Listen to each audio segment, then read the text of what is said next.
career of one of the all-time greats is all but over. Nice comeback. Uma oportunidade de dizer alguma coisa que eu acho que nunca disse.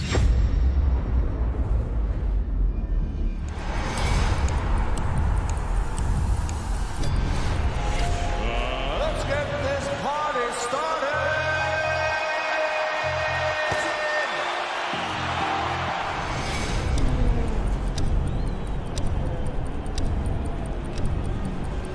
NFL Game Pass is now exclusively on DAZN. Let's get this thing going. Watch every game, plus the playoffs and Super Bowl. To the end zone. What a play. It's your all-access pass.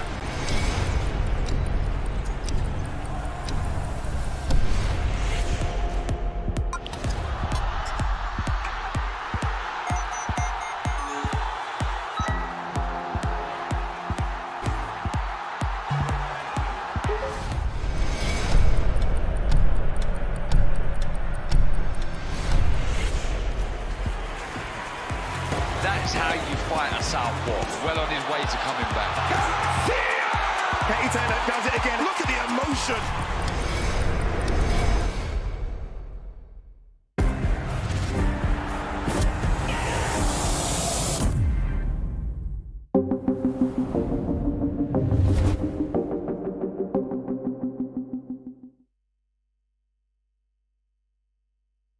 Are live from the ATL Atlanta, Georgia at the OTE Arena, boxing's newest proving ground and one of the very best live fight atmospheres anywhere in the United States. The fans are filing in already and they are excited about our main event here tonight, featuring Jesus Sabroso Vasquez Jr., the slick boxing man who has relocated to Los Angeles, California, but now is looking to score a major upset in our main event, where he will take on the hitman Haven Brady Jr.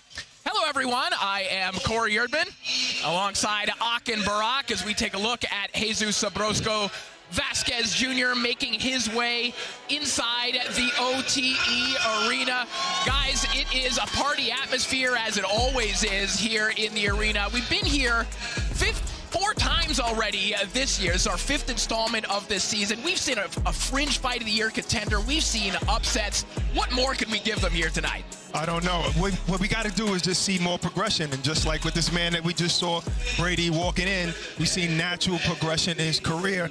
He used to be on the undercard, like of Scooby's main event, and now he's the main event, and Scooby's on the undercard, and that says a lot. That says a lot. Also, you got hot prospects like David Lopez. We think highly of him. Olympic medalist O'Shea, and the return of Scooby to prove himself. But you talk about progression, I see newer fight fans every time we're here in Atlanta. OTX is creating real fight culture in Atlanta. You looking at all the faces? Yeah, you see it. I see new one. You're new.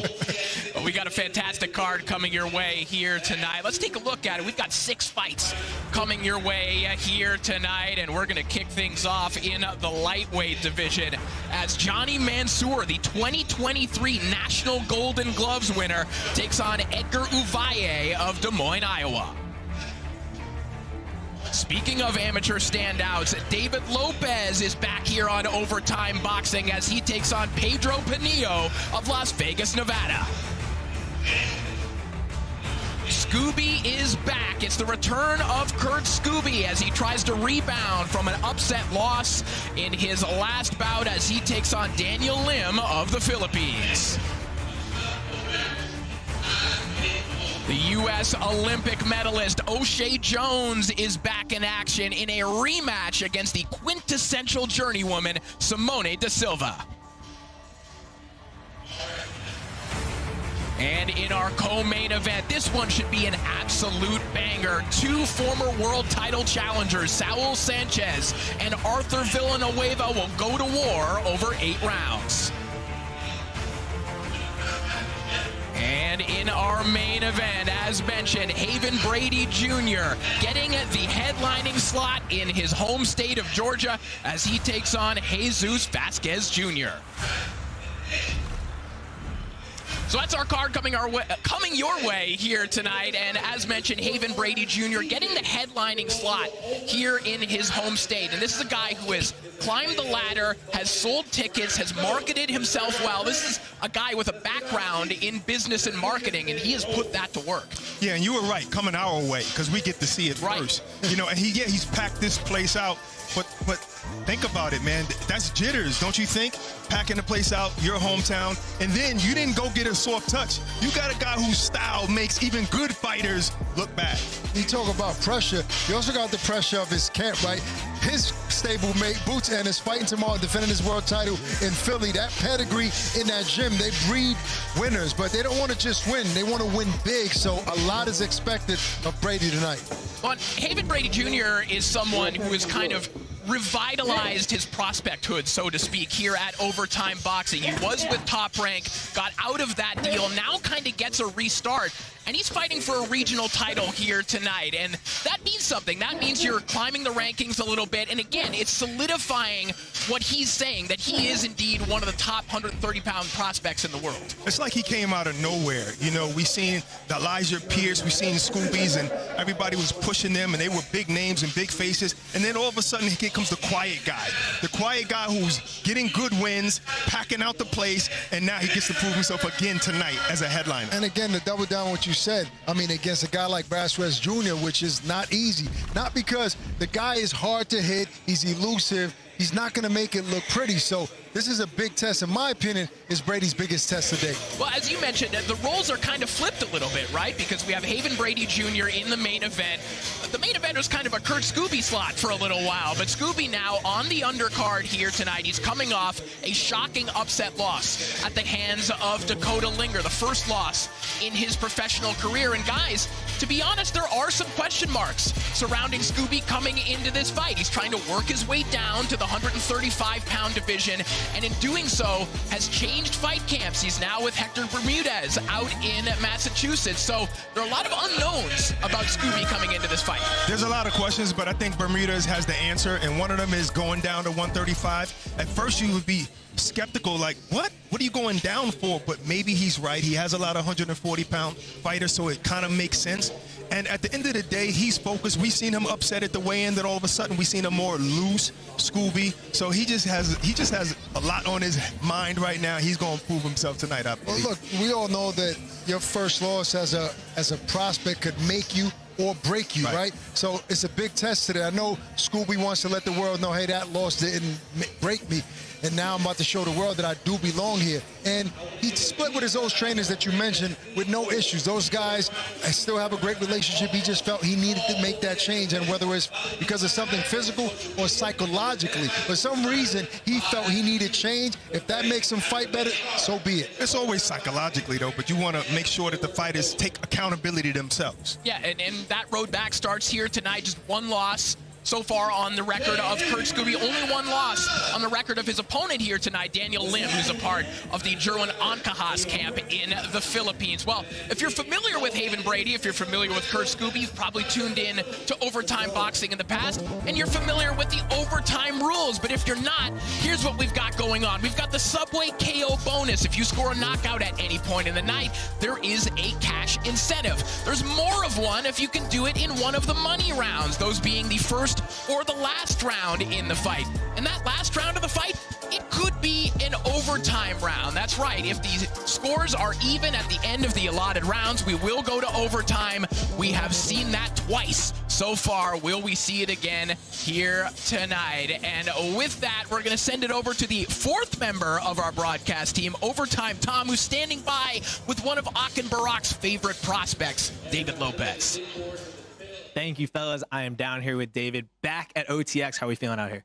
Feeling good, ready to go. All right, you got a great shirt on. Tell me, give you a quick 360 turn. There you go.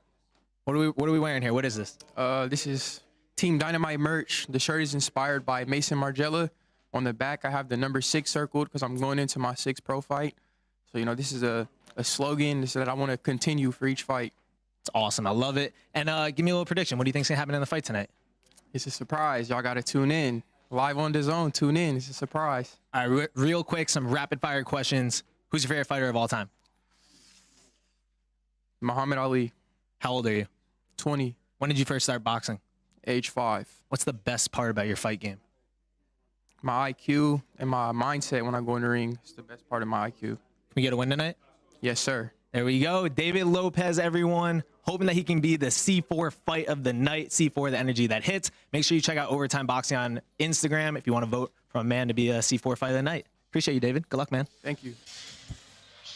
Well, from one amateur standout to another in our opening contest, let's take a look at the tail of the tape for our first bout of the night. Johnny Magic Mansour, as we mentioned, the 2023 National Golden Gloves champion, taking part in his second pro fight here tonight against Edgar Uvalle, and he will enjoy some physical advantages here tonight. 3 inches in terms of height, just 1 inch in terms of reach, but plenty in the way of amateur experience. And with that, let's take a closer look at both these fighters. Why should my opponent be scared of me?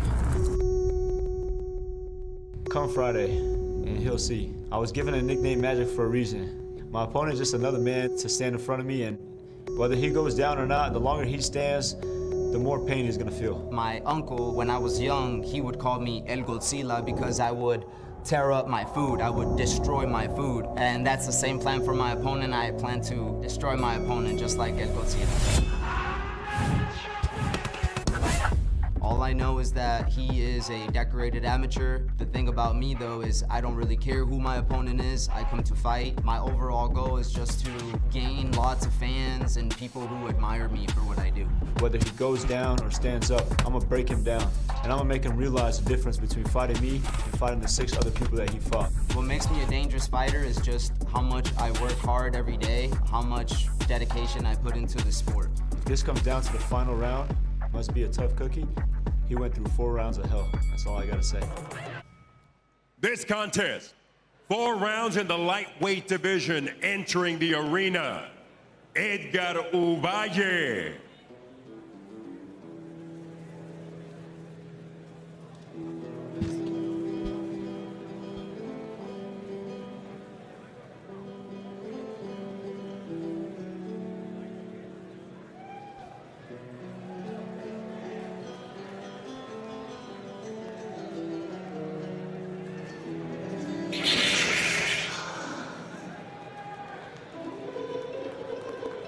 So here comes Edgar Uvalle from Des Moines, Iowa. He enters the ring with a record of 2-4-2. 2 of those wins have come by way of knockout. And last time out, he was knocked out in 2 rounds by Emiliano Vargas. That was in April of 2023. So you do the math, guys. He's coming off a 15-month layoff here tonight, but in doing so, he's jumping right back into the same type of fight that he was in against Vargas, taking on a hot, undefeated prospect here tonight.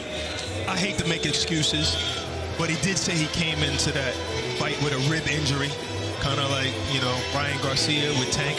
But who knows, you know, he's just going to have to erase that knockout loss tonight, you know? And he's a confident kid, like just his whole aura, speaking him at the fighting meeting, just even his walkway in the ring, you would think this guy is the A side in this fight, the way his energy is. So I expect him to be a better version of himself compared to the Vargas fight. I thought you were going to do a little drip check right there. I was scared because I didn't think he was going to say something nice. No, I always like the poncho on fighters, man.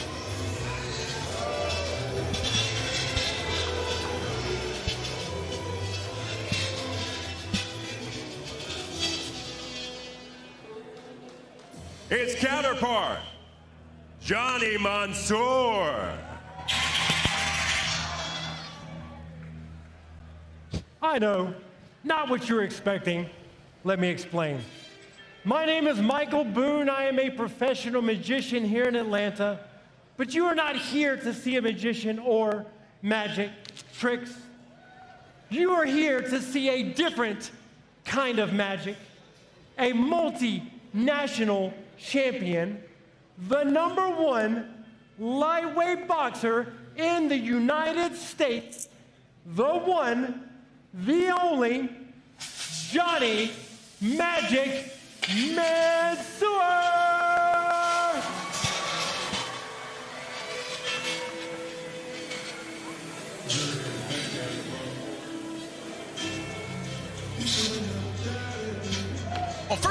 am very impressed by that. Number one. In Brooklyn, we call that a firebird. I don't know where that pigeon came from.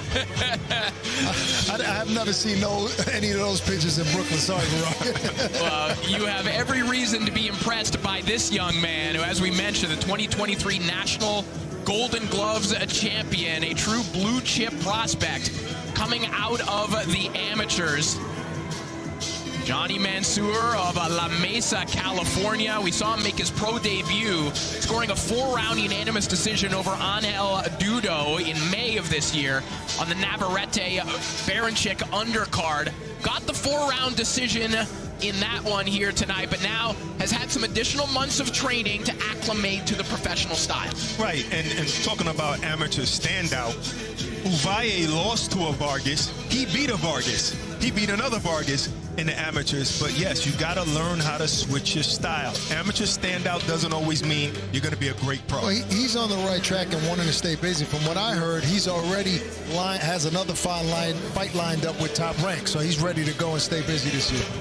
Excited to get another look at this man, Johnny Mansour, here tonight in our opening contest.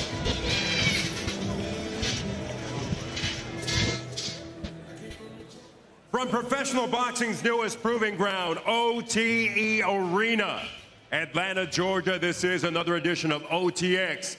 Friday Night Fights, powered by C4 Energy, energy that hits. Find it at any GNC, this contest. 4 rounds or less in the lightweight division at ringside scoring the action. We have Pat Cronin, along with Carl Williams and Ed Canner. Introducing first, in the blue corner, this anytime, anywhere road warrior makes his OTX debut with a record of 2 victories against 4 losses, 2 draws, both of his victories coming by way of knockout.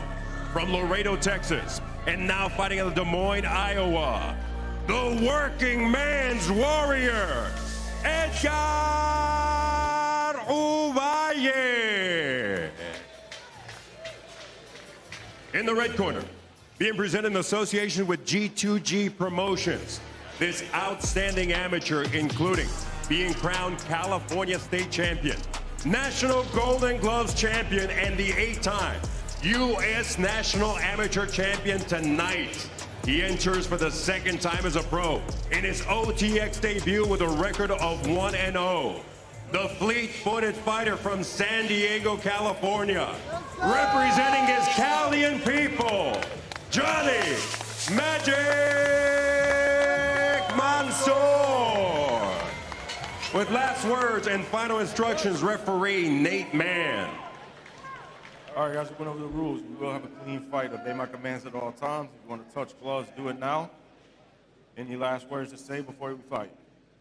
All right, let's go.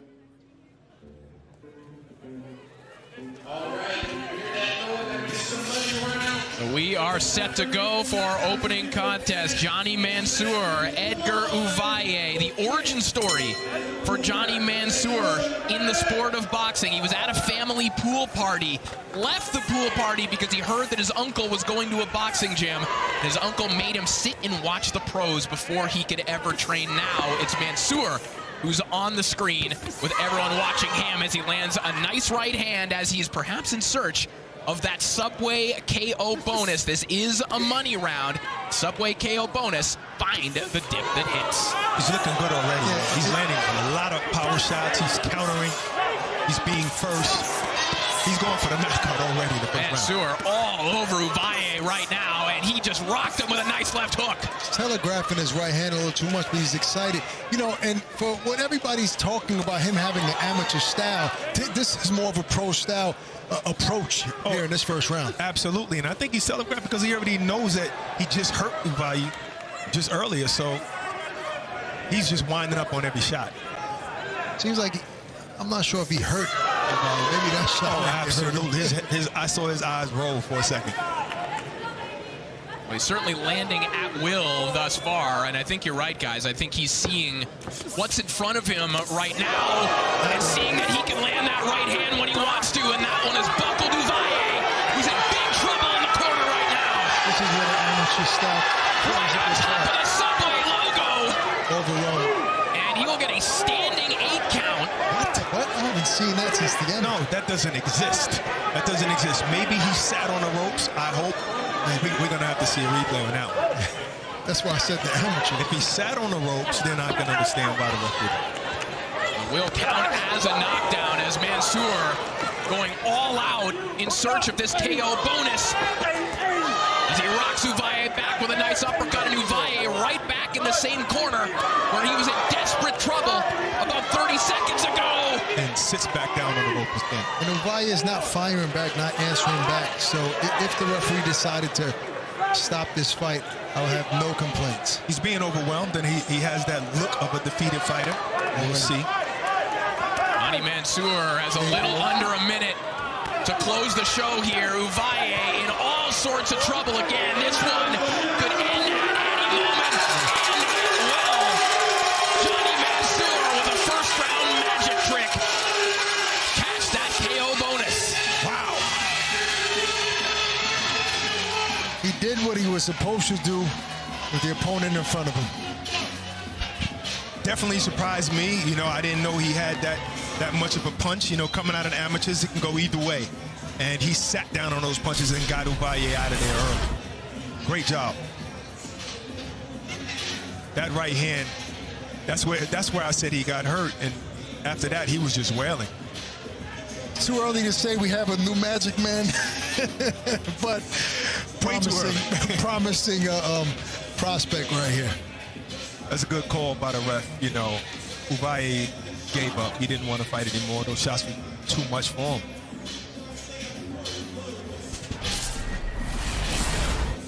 What a way to kick off our show here tonight. And you're right, guys. I think Mansour immediately identified the caliber of opposition in front of him and noticed, okay, I don't have to really go through the motions here. I could just go for the knockout. Yeah, right. No disrespect to his opponent, who's a maintenance man and works on properties and building. At least he has a livelihood to go back to, you know. Yeah, but he wanted to leave that livelihood, you know, like you did. You left your job, you know. You was a maintenance man. Yeah, who says I stopped? Well, Johnny Mansour had to beg his parents to support his boxing career for years. They were afraid that he would get hurt. Yes. They were probably pretty comfortable watching this one. Of course. Well, I mean, he told us that once he won the Nationals, then his parents flipped. Now they won't let him stop boxing. That's usually how it goes. And there's that bag, the money bag right there, for winning this fight in the money round. Mansour said that his uncle in particular told him that one day it's all going to click. And as you just pointed out, winning the National Golden Gloves, pretty good sign that you're fairly good at this boxing thing. And starting your career 2-0, pretty good indication as well. Absolutely. That's a click, if I ever heard one.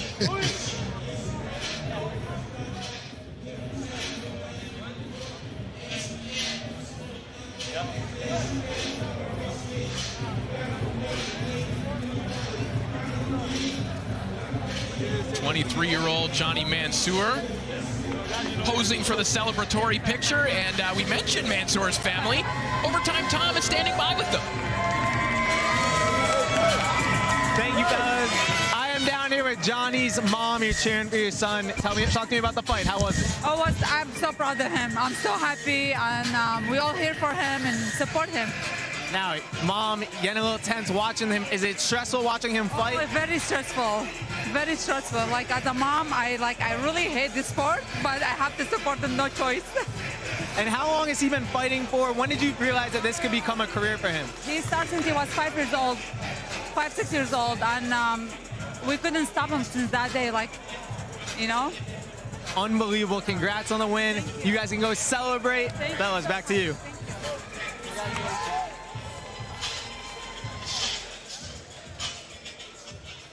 Inside of the OTX ring, a series of unanswered blows obligates referee Nate Mann to stop this contest with an official time of 2 minutes, 25 seconds of round number 1. Your winner, by way of technical knockout, still undefeated, and taking home the bag, earning his first Subway KO bonus, Johnny Magic Mansour.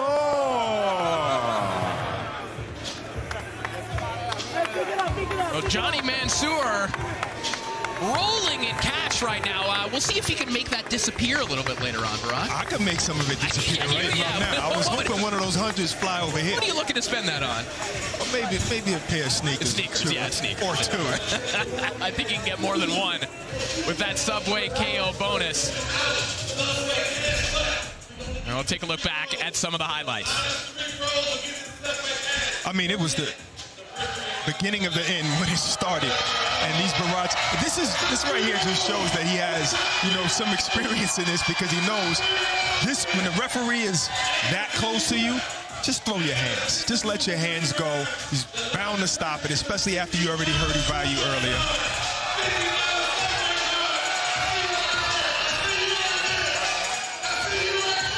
So Johnny Mansour posing on top of a pile of cash. Sure, the way that he hoped his boxing career would start in the first 2 fights of his career. And it looks like we are ready to hear from him. Johnny Mansour standing by with Ak. Thanks, guys. First off, congratulations. Phenomenal performance. There was a lot of talk about you having an amateur style going into this fight. So expecting you to just flurry punches, you went in there right away with the knockout mentality. Why? I want to dedicate this knockout to Timothy Bradley. Timothy Bradley said, I still have that amateur style. I still have the amateur background. But look, all respect to you, champ, Timothy Bradley. But I proved today that I can hurt people. What you saw in my first fight, it was my first time fighting the professionals. I fought a guy with 8 professional fights, and this was my first fight, and it was in front of 20,000 people. So yeah, I boxed, but today I proved I got that knockout power. Got the victory, all glory to God. Is it safe to say that as a pro, you want to have that reputation of being a knockout puncher? I want to have the reputation of being everything. I want to have great IQ, great footwork, knockout power, and I can box. So honestly, I got a great team behind me, and it's a mix of everything. You already have a fight scheduled at Top Rank. Are you hoping that Timothy Bradley's there to see you this time? Absolutely, and I respect Timothy Bradley, but I just had to make a statement tonight. I have something to prove. Congratulations. Looking forward to seeing you again, champ. Guys. Thank you. Thank you so much, Ak. What a performance from Johnny Mansour here tonight. As we take a look at the CompuBox punch stats for this one. I mean, this fight didn't even last a round, and Johnny Mansour threw 104 punches. He went absolutely wild in search of that knockout, Brock. Wow, and there's nothing like hearing his mother say, I hate this sport, to promote her son. Well, he outlanded Edgar Uvalle 36-2, so he made it fairly stress-free for Mom here tonight. What a way to kick things off with our opening contest. But coming up next, we've got a familiar face, the 2-time KO bonus winner, David Dynamite Lopez, taking on Pedro Pinillo in the super lightweight division. When you have a fighter as special as this, and you have a city as great as this, how has he never fought here? It's time for that to change. I know. Y'all been waiting for this. It's been a minute. Fighting at home is everything to me. That's where I'm from, that's where I started.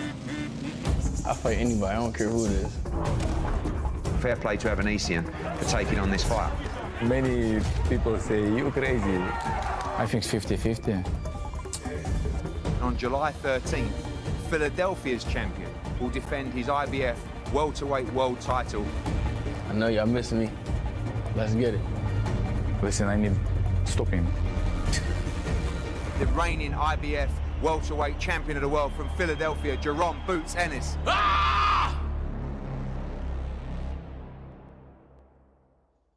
Tremendous looking tournament full of guys looking for an opportunity. You're gonna fight the best, and that's it. Nobody can dodge anybody.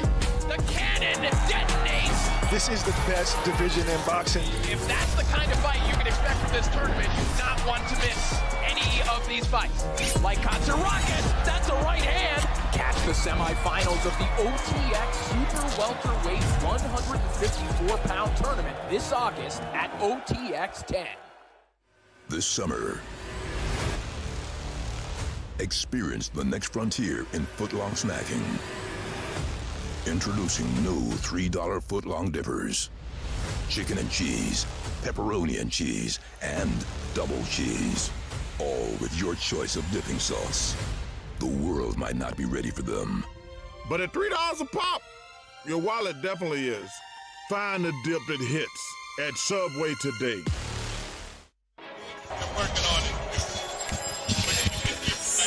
And we take a look at the tail of the tape for our next contest, featuring another amateur standout who you might be very familiar with if you've been following Overtime Boxing, David Dynamite Lopez, taking on the Buffalo, Pedro Pinillo. You see the measurables, which are strongly in favor of a David Lopez here tonight. A massive height and reach advantage. David Lopez just blessed with fantastic dimensions for the 140-pound division, and he's looking for another victory here tonight against Pedro Pinillo. Let's take a closer look at both these fighters. What you guys should expect from me tonight is dynamite. Sueño con ese momento, sueño que llegue el día. Quiero que llegue el viernes ya. Debe tener miedo porque vengo preparado, soy fuerte, soy zurdo, igual que él, pero soy diferente a los rivales que ha tenido anteriormente. I'm very comfortable fighting under the bright lights now. He brings that hook up, snaps his head back. This is my 6th pro fight coming up. It's just second nature for me. So whenever I step in the ring, my goal is to entertain the fans and give them what they want to see. Tengo un estilo de tipo cubano, estilista, pero también soy aguerrido, soy fuerte también. Esa es la diferencia, quizá todos no puedan tener dos estilos, yo tengo 2 o 3, puedo entrar a la media, a la corta y a la larga distancia. Eso va a ser KO en el tercer round, seguro. Que se cuide muy bien, que se cuide porque estamos listos para esta guerra. Pedro, be ready tonight, because I'm bringing dynamite. Making his ring walk, Pedro Pinillo.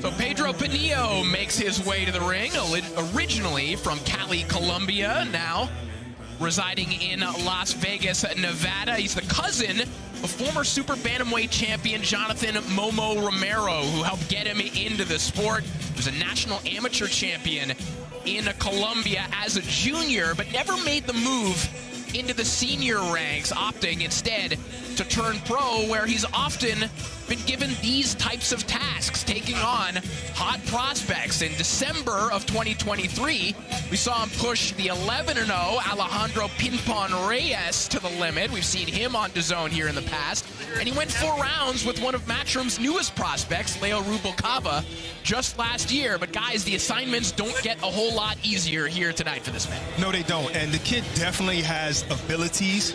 The problem is he doesn't have a steady trainer. And you know what I say about talent that doesn't have trainers? They tend to get beaten and beaten badly.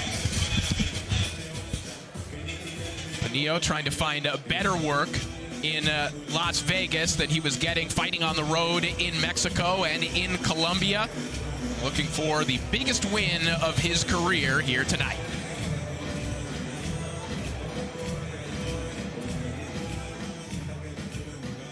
His opposition, David Lopez.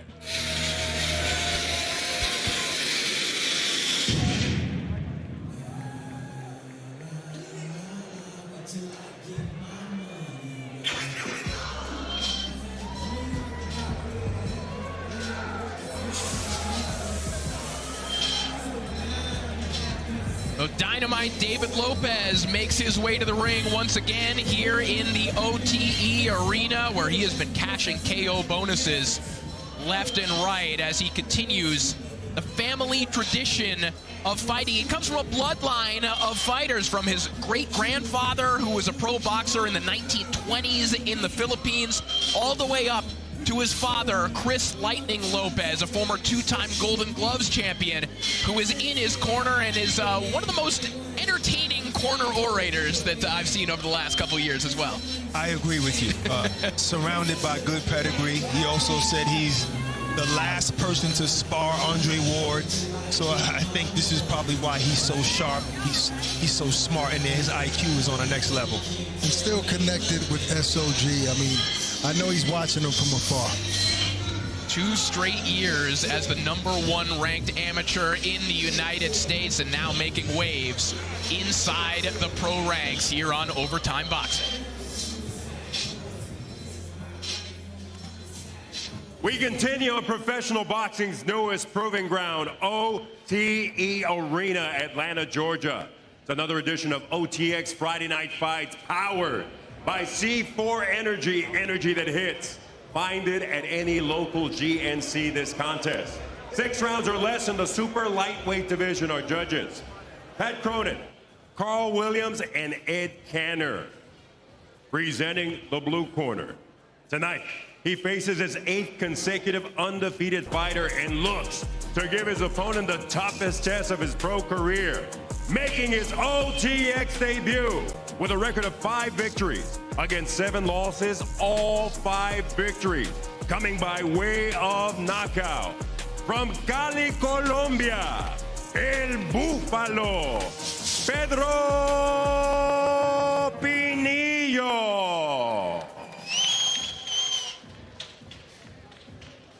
In the red corner, tonight, this OTX standout makes his highly anticipated return to the ring, looking to capture his 3rd consecutive subweight KO bonus and remain undefeated as a pro.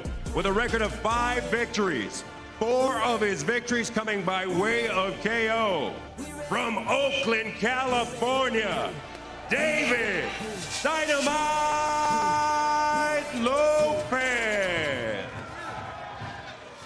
With last words and final instructions, referee Ansel Stewart. Hey, gentlemen, you instructing the referee. We need to go to the professional fight. Touch him up. Let's go. Well, David Lopez told Ring Magazine earlier this year that his earliest boxing memories were waking up to the sound of his dad hitting the speed bag. But thus far in the pro ranks, he's been putting guys to sleep. And we'll see what he can do here tonight against Pedro Pinillo, who, as we mentioned, has been given this assignment in the past and has been giving very good fighters good rounds.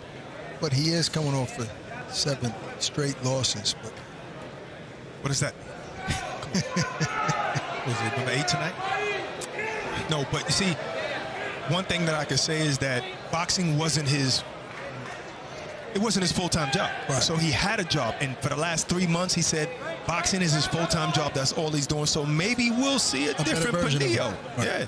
Well, and again, even in the scenario that he was in before, he's still giving good rounds to good fighters. He isn't winning these fights, but you know, his expected assignment here tonight is as a litmus test for a prospect in David Lopez. But who knows? Maybe he can spring an upset.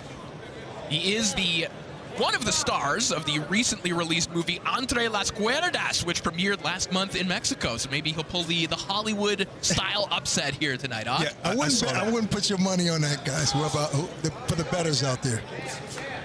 He's flicking the jab away, though.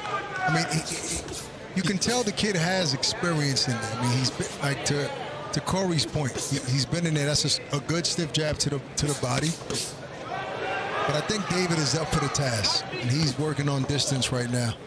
Nice chopping right hand from David Lopez a moment ago. His father, who we mentioned, Chris Lopez, said that Lopez has been knocking guys out in sparring with 16-ounce gloves. Great counter, left uppercut there and right hook from Dynamite. You see, Lopez already has his distance, you know, and Pinillo has to deal with the physical dimensions of Lopez, which is like of a super middleweight. Absolutely. Very long range. He knows how to use his size. Good left.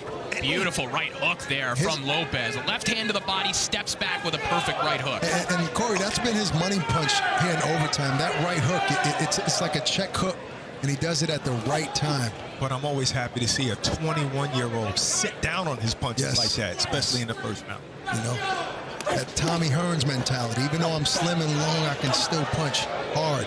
Yes. He is punching hard to the body right now. There was a nice left hand right along the belt line from Lopez, who steps in with a nice left hand. Nice check right hook. It's working for Lopez.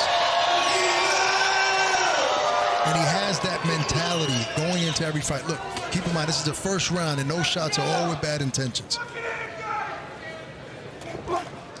Good slip. And he's picking his shots. He's not just throwing his shots. Not rushing. Exactly.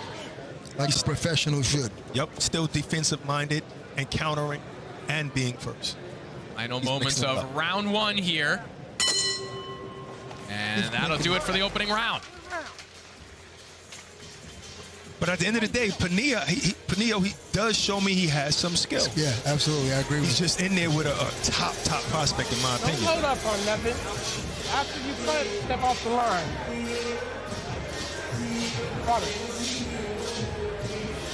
Okay? Keep using the jab. Don't swim your punches. Don't load up. Just punch with good technique, good form. Keep the defense tight. Don't punch yourself out. Okay? Stay relaxed. Yeah. Don't fall for nothing. He's just trying to jump in. He ain't doing. Stay busy. Change the look a little. Keep your hands up though. Fight your fight. Let's go.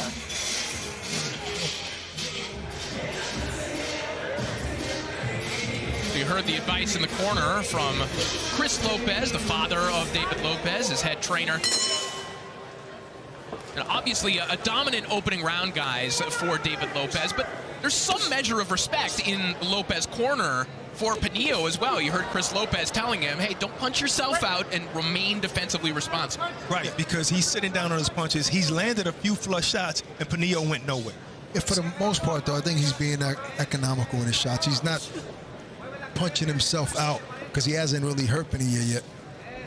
But he's putting everything behind the shot. He's putting everything behind the shot, and his father's probably telling him to save some of that. And he keeps landing that check hook, right hook, at will. There it goes again. Just missed. Break.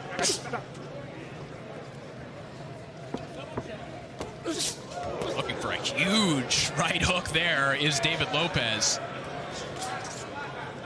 And when he throws that a little bit tighter, guys, I mean, he has effectively taken the power hand of Pena away already, because when Pena is offering that left hand, a check hook or an uppercut like that is coming immediately. And he's timing it perfect. I mean, he hasn't landed flush, but it's getting there. And I see that shot landing at some point throughout this fight. Flush. On the money. You see a little mouse on the right eye of Lopez here, Corey? But we did have the end swell out in the corner of David Lopez. There didn't seem to be any kind of panic about the swelling. Little mouse there. Yeah, but I did see Lopez come out of the corner, and he was blinking hard, like maybe something. I thought it was sweat in his eyes. Maybe it is. Good jab by Lopez. Just trying to peck away and find his way to the inside, perhaps. Trying to reach the body of David Lopez. So difficult for Pena to deal with this 75-inch reach of David Lopez. Still busy, moving his head. He's in shape. You know, these are the guys, Corey, that their records are deceiving. Like I said, you know, he's a full-time boxer now. You know, and I think that's the difference that we're seeing. Good jab by Lopez. He's dealing with it. I mean, Pena is obviously the more experienced fighter. Nice shot there from Lopez. The crowd just gasping every single time Lopez lands a shot. You can hear these shots ringside. The right hook is landing perfectly, right on time, and Pena is jumping right into it. Yeah, Pena just, I like his style. I just think he got to keep his hands up. He's trying to work his way in. He should be trying to work his way in with a jab instead of just trying to lunge in there. It's tough when you're fighting a guy like Lopez with that level of range, and he's using his jab. You see, he knows what to do. He knows how to counter, but he just has the distance wrong so far. You know, it's good for a young fighter like Lopez, Corey, and Barack to have a test like this at this point in his career.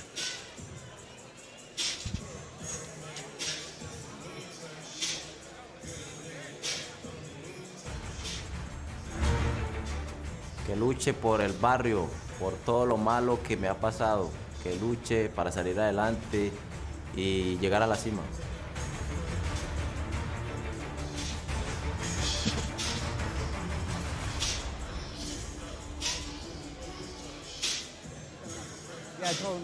Y también tu contragolpeo, ¿ok? Por eso tienes que fintear, finta, para que no te contragolpeen, para que tú sepas qué es lo que va a hacer él. Ok, muy bien. Ya acá. Y trata de tirar más el jab, pero doble, pero con finteo, ¿ok? Vamos.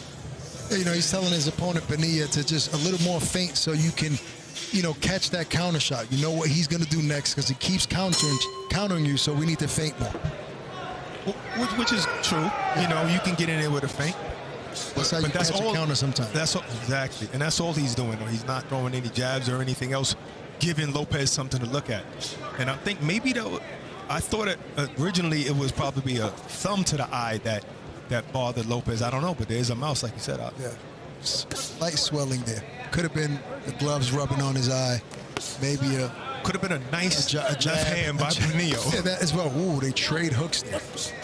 Certainly isn't preventing Lopez from seeing these openings. He is finding routes to the body. He's finding routes for that check right hook again and again. That one turning Pinillo sideways, but again, Pinillo taking these shots well. And answering back. I mean, let's not get it twisted, guys, here. Pinillo is still the live dog in there. Yeah, and he just connected with a little soft right hook.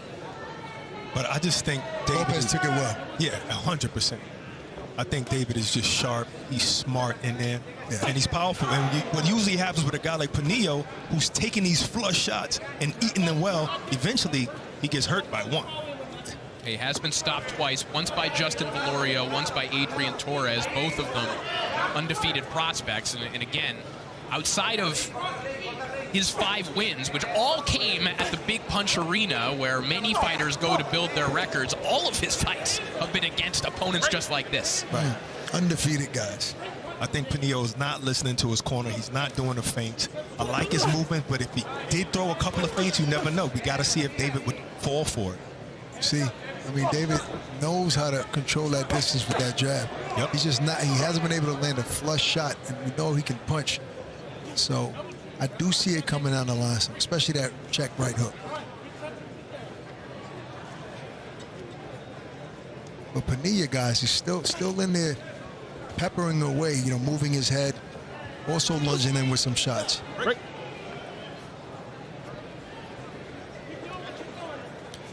Lopez is impressing me with his defense as well. Every time he does lunge, and the way he gets away, the way he slips, the way he ducks under.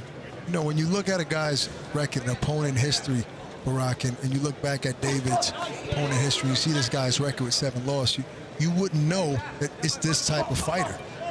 And, you know, it's good work for David. Yeah, and one thing to remember about Lopez, too, as decorated as his amateur career was, it was also quite short. And as he's explained it, it's because he basically only fought the top guys. He'd go to the tournaments, win them, and only kind of take part in those, and then turn pro as a teenager. So that's why. I'm not upset at that approach because, as you know, these guys with hundreds and hundreds of amateur fights, it's a lot of wear and tear on the body. But sometimes you need that to get the accolades. He didn't need that. Right, he was a national champion early. Trust me, there's a few guys out there that did win national tournaments and became big champions. Guys like Tito Trinidad, you know, didn't make the Olympic trials, didn't have that many amateur fights, and beat all of those guys that won medals. All right, well, right now, let's send it over to Overtime Tom, who's standing by with Malik Montgomery. Thank you, fellas. I am here with Malik now. You came out victorious at the last OTX. Take me through that fight. How you been feeling since then? Man, I've been feeling great, man. It was a great victory. You know, I was off for a year and some change, and to be able to get back in there with a nice vet who's been in there with, you know, the world best, 2-time, you know, world championship challenger, it felt good, and I've been feeling good since then, ready to get back in the ring. Now, you mentioned, now you're 18-0. You've been dominant. What can we expect next for you? We're looking to get back in the ring by August, early September, and keep this win streak on in a row. Can't wait to see it, man. Malik Montgomery, 18-0. Back to you, fellas. Thank you so much, Tom. Malik Montgomery put on an absolute show last time out here on Overtime Boxing. And perhaps a fringe fight of the year candidate against Cesar Juarez. That was just a fantastic fight. That had to have been the C4 fighter then. It definitely was, yeah. Okay. Nice left hand right down the pipe there from David Lopez, opening things up. And that was very close to being a knockdown. And that is a takedown, but those don't count in professional boxing. No, I think Lopez said, okay, the referee didn't see his glove touch. If it touched the canvas, I don't know. Yeah, he tried to point it, and he said, okay, well, I'm going to put him down this way. How about a Triple H spinebuster right in the center of the ring instead? I think there's a little frustration there out of him because Pinillo is kind of hovering over him and holding him at times, especially in the clinch close to the corner. I don't even know. I don't even think it's frustration. I think it's just like aggression. Yeah. You know, like, yo, okay, you want to fight? Let's go. I'll fight you. I can hit harder than you. I'm faster than you. That's how I think he feels. We'll take a look at that shot in between rounds to see if the glove touched the floor, because it seemed to me that was a knockdown. Maybe so. It's hard to catch it in real time with a ref, you know? It's a great right hook landed. I think Lopez is just saying, okay, this kid can fight. I got to take my time. Take my A game out my bag right now, because Pinillo's not bad. Well, and going back to that sequence, guys, I think that's just also a momentary spike in emotion. You think you've landed a knockdown, and then he comes at you, and you're in the clinch, and you know, maybe you do something you wouldn't otherwise That's do. just aggression, man. That's just aggression. Like, no, that's it. I just seen David Lopez do a Teofimo squat there a few moments ago. I'm not sure if you noticed, meaning he's ready to work. Good left hand to the midsection. Nice left hand over the top. That one knocked Pinillo off balance, and he's still a little bit wobbled. He's definitely wobbled by that right hook. David Lopez looking for a KO bonus. What he did was he kept going to the body so that Pinillo could look at the body. He faked to the body, came up top. Wow. And that straight left is what hurt Pinillo. Guys, you pointed out those level changes. You called it the Teofimo squat, just changing the eye level and again targeting the body that set up that beautiful right hook. That's right. Right on the button. Pinillo might have gotten his composure back. Still a little battered. Yeah, but now he knows he can be hurt. Yes. Might make him more tentative. And his nose is leaking a little. Good work by David Lopez. Oh, he's totally different now. Pinillo's totally different. He doesn't have that spring in his step anymore. He's shaking his leg because he's hurt. He's hurt, but he is remaining durable. Yes. And it looks like he will make it out of this round. David still has 2 rounds left to land that bonus. I think Lopez is winning every round, but I think Pinillo is going to come back good and beat other fighters. Okay, just not this one, maybe. No. That was what he thought Lopez thought was a knockdown. I couldn't even see it in real time. Yeah, I have to see another replay on that. If his glove touched the canvas. Let's take a look at it. Oh no, that's a slam. Oh, his glove touched the canvas and his behind too. This might hit as a shot. Boom. Oh, ooh, boy, that was close. It's really hard to see. It's really hard to see. Yeah, and you can't blame Ansel Stewart for making that call. And that's a knockdown. That's a knockdown. Yeah. But yes, to your point, Corey, it's hard for the ref to catch that.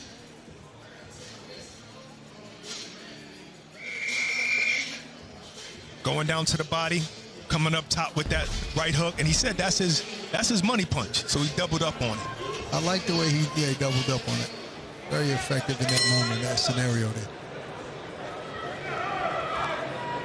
So round 5 now underway. This 6-round super lightweight contest between David Lopez of Oakland, California, and Pedro Pinillo, former Colombian national amateur champion as a junior, now residing in Las Vegas, Nevada. Been training as a full-time fighter, as we pointed out, for the last 3 months, for the first time in his life. One thing I don't see him adjusting with is that lunging, because David Lopez landing that right hook every time Pinillo lunges in, and his corner's not giving him good advice on that. I like how comfortable, and Lopez only got 4 or 5 fights and still looks very comfortable and seasoned in there. He's a young fighter. All right, let's send it over to Barack, who is in the David Lopez corner with Chris Lopez. Back him up, he's hurt. Don't get caught with nothing. Chris, did you expect this much, coming back at your son, or? Yeah, I mean, there's a lot of guys. He's got a lot of experience. But we won every round, Definitely won every round, but it is a fight. And that mouse under David's eye, is it from a thumb or what? We don't know. He might have got thumbed or headbutted. Who knows? Keep moving, circle. So what are you instructing him? Are you instructing him to try and get him out of there, or box? It's going to come. If he's going to get him out of there, it's going to come. But we don't ever look for it. We just let it come. Don't want to force it. Keep doing what you're doing. Don't get sleepy. He's looking for one shot, David. All right, thank you, Chris. Guys. Thank you so much, Barack. There's a left hand that connects from Pinillo, but Lopez stands in there, takes the shot, comes right back with a right hook, and he just whipped that one. That whistled right past the face of Pinillo. Oh, we almost felt that here right yes. ringside. You could feel the breeze here at ringside. Now, I could tell David is still looking for that big shot. He's trying to find that opening to finish what he started in round 4.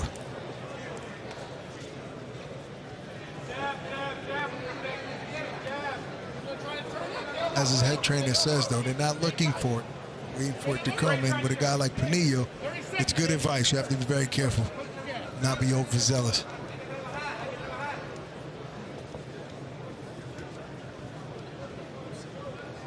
Pinillo trying to change levels, trying to find some shots to the body.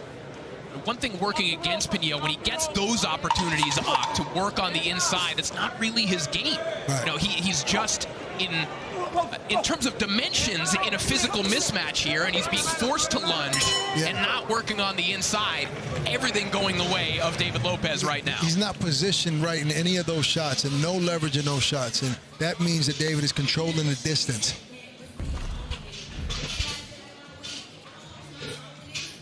Timing right there by Lopez with that check by hook, and then he pulls up his shorts, said, "Let's go again."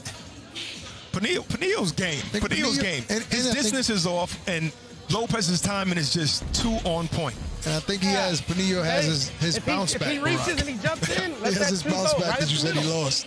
Right up the middle, aim at his chest, okay? Stop swimming, you're swimming a little bit. You're loading up a little bit. Don't freak out, don't load up. Nice short punches. Everything behind your jab. Everything behind your jab, okay? All right, baby. Close the show, let's go. The left hand is there. Left is there. And we take a look at some of the CompuBox punch stats thus far. You see Lopez outlanding Pinillo 54-21. What that also shows me is that, Pinillo's not extremely easy to hit. No, exactly. Yeah, he's not getting walloped round after round by any means. But David is landing the biggest shots in the fight. Of course. So the 6th and final round, which once again is a money round. There would be a cash incentive, a cash bonus if either fighter scores a knockout in this round. They cash that Subway KO bonus. Find the dip that hits.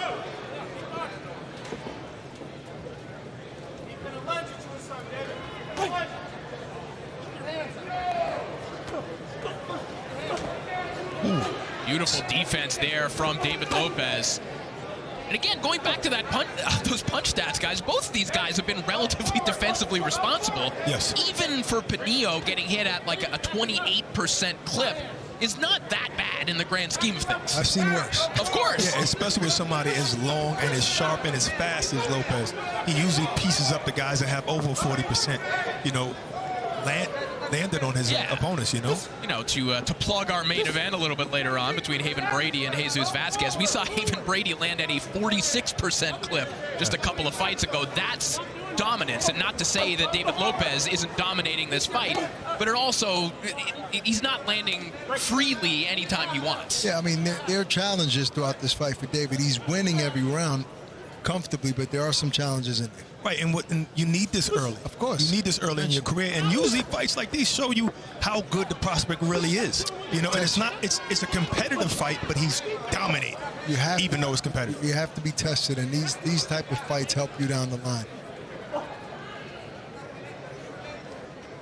And David, still 20-year-old kid, seems comfortable and seasoned in there at that age.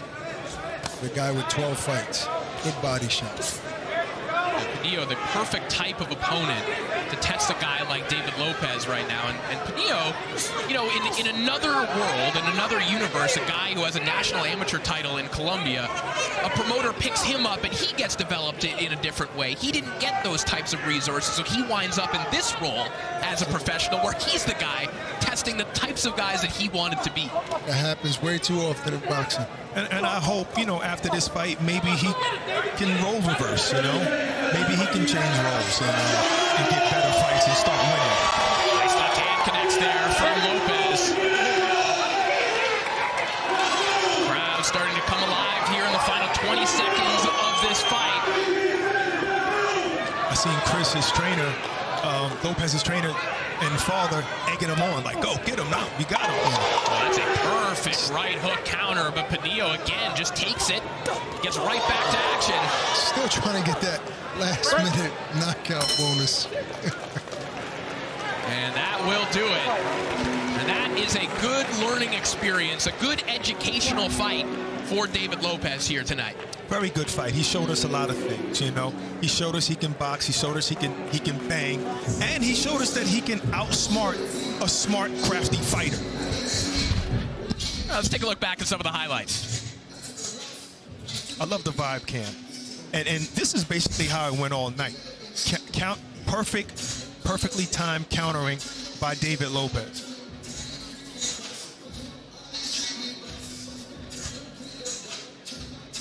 I knew their heads collided around that time right there.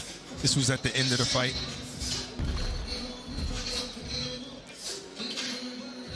So David Lopez will expect to improve to 5-0 here tonight. I love it when the corner is, even in victory, is telling you, okay, this is what you needed to do. Excuse me, of course, Lopez will be improving to 6-0, provided he wins here tonight. You think it's going to an overtime round? I highly doubt it, but again, I feel like we've been a little unlucky over the last couple of weeks. If it does, let's both jump in the ring. This has got to stop. I saw that happen in Albania just last year, so I don't want to see that again. A couple of fans jumped in and attacked the guy that had knocked their fighter down. It does happen.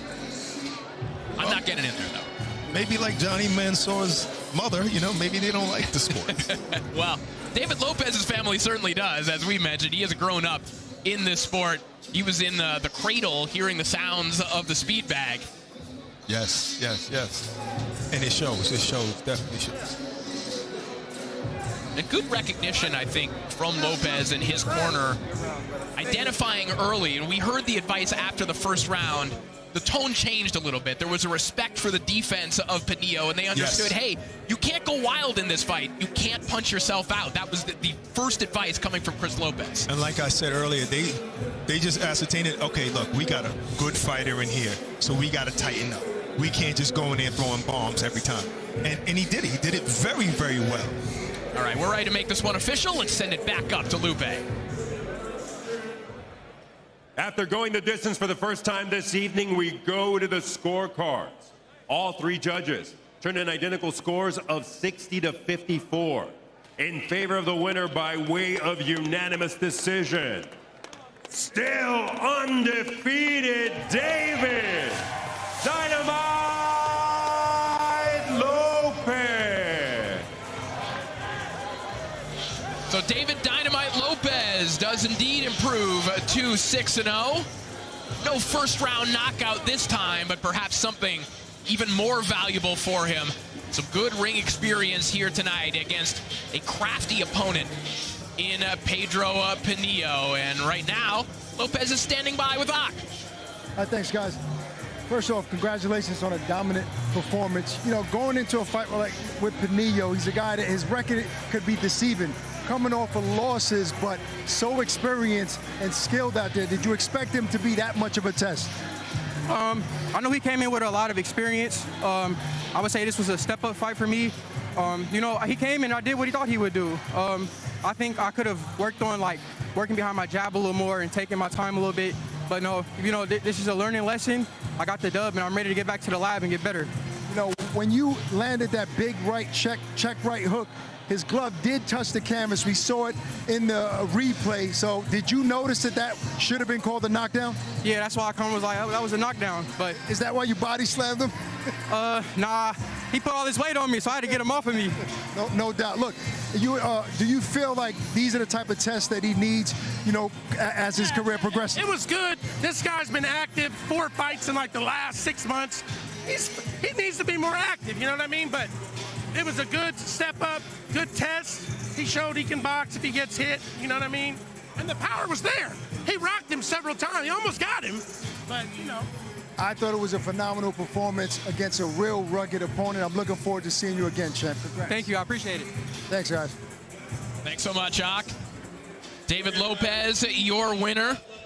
Having to go the 6-round distance here tonight. A valuable learning experience for him as we take a look back at the full fight highlights. Yeah, I just hope he doesn't get discouraged because this was actually a great performance by him. Even the body slam right there. Again, that check right hook was money all night long.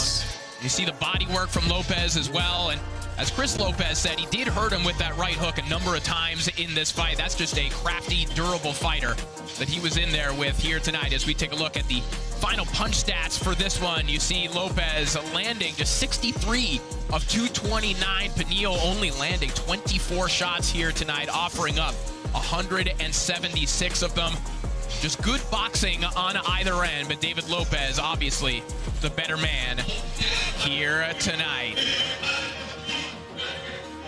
Always a party atmosphere here inside the OTE arena. People feeling good and people looking good coming into the OTE arena. That brings us to the drip check, guys.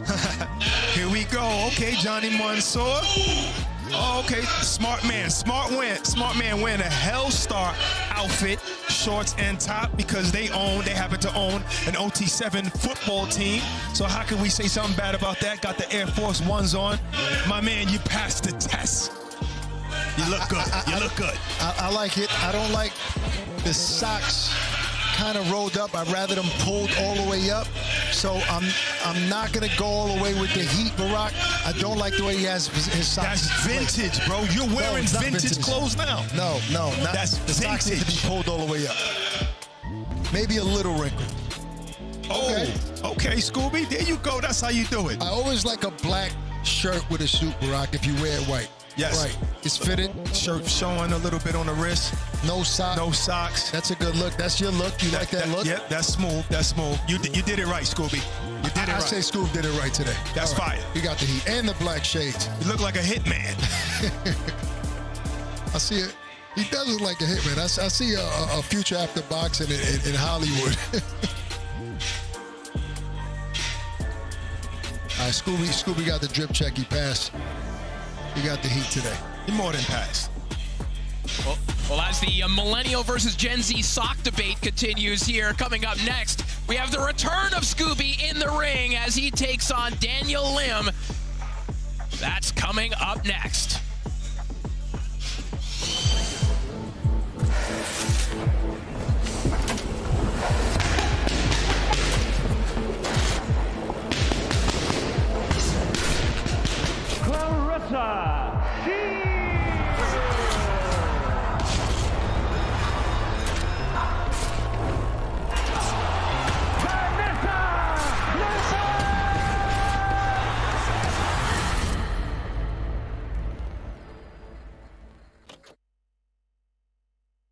Tremendous looking tournament full of guys looking for an opportunity. You're gonna fight the best, and that's it.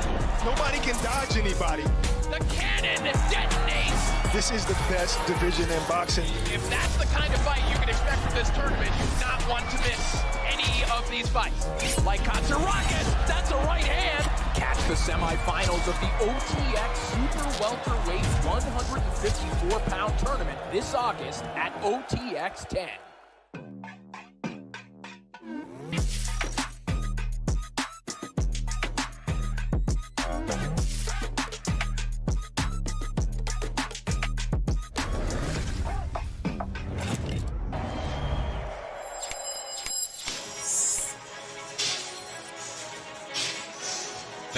live here inside the OTE Arena, boxing's newest proving ground. And coming up next, it is the return of Kurt Scooby as we take a look at the tail of the tape. Kurt Scooby taking on Daniel Lim of the Philippines. You see the measurables. Scooby enjoying a height and reach advantage here tonight. Take a look at the weight as well. Scooby trying to work his way down to the 135-pound division where his management team feels that he is best suited. That journey begins here tonight.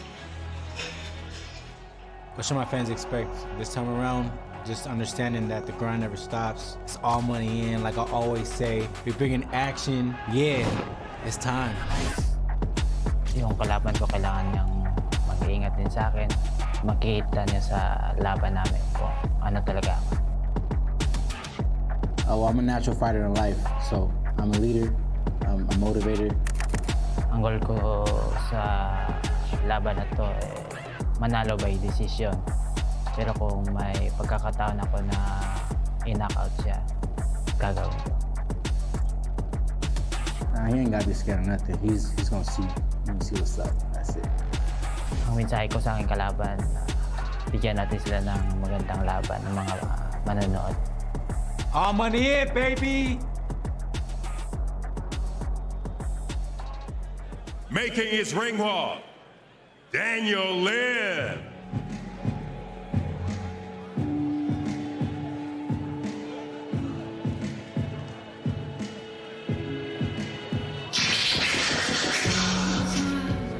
So here comes Daniel Lim, who enters this contest with a record of 11-1. 3 of those wins coming up by way of knockout. And we last saw him scoring a first-round TKO victory over J.R. Magbu in March of this year. 2 fights ago, Lim made his American broadcast debut on ProBox, but was stopped in 2 rounds by Emiliano Moreno on a hard right hand to the body. So we'll see if Lim can bounce back and put on a better showing in another step-up fight here tonight. Which is his only loss to date. But, you know, a fighter carrying that flag, Corey, you can never count him out. You know, the pedigree is just different with these Filipino fighters, and I'm expecting to see a better version of him from that loss. Surprisingly, he thinks that Kurt Scooby is a little bit overrated, but maybe we will see a better version of him because he actually had 8 weeks to train for this fight. We mentioned the pedigree of Daniel Lim. He is a close friends and stable mates with former 115-pound world champion Jerwin Ancajas. They lived in a house together for quite some time. So you talk about pedigree. This is a man who is basically living in a world championship fight camp for many, many years. So he certainly knows what it takes. We'll see if he has what it takes here tonight.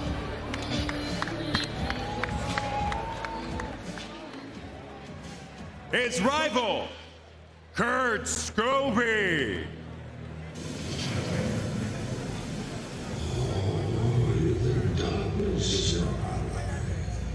You merely adopted the dark. I was born in it, molded by it.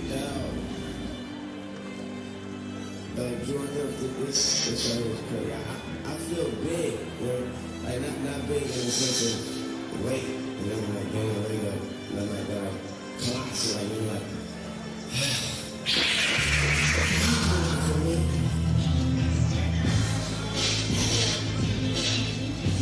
So a bit of a career restart for this man, Kurt Scooby, who was stopped in 6 rounds by Dakota Linger here on OTX back in April of this year. A new weight class, a new fight camp, but restarts are nothing new for this man who in 2020 caught a flight to New York City for $11 to start a new life on the East Coast and make a run at a professional boxing career. Now he starts another reset in his career tonight. Not a lot of experience, but he got a lot of determination and a lot of heart. And, you know, a new trainer, I think that may motivate him even more. If you look at that fight, he was doing exceptionally well in the first round. So I think he's confident. And he's a man that's made the decision on making a change. Sometimes people around the gym or that know you put pressure on you. Hey, be loyal to the guys that started with you. If he that he needed to change, you got to respect that man for taking the bull by the horns and doing it. perhaps a new look Scooby debuting here tonight inside the OTE Arena.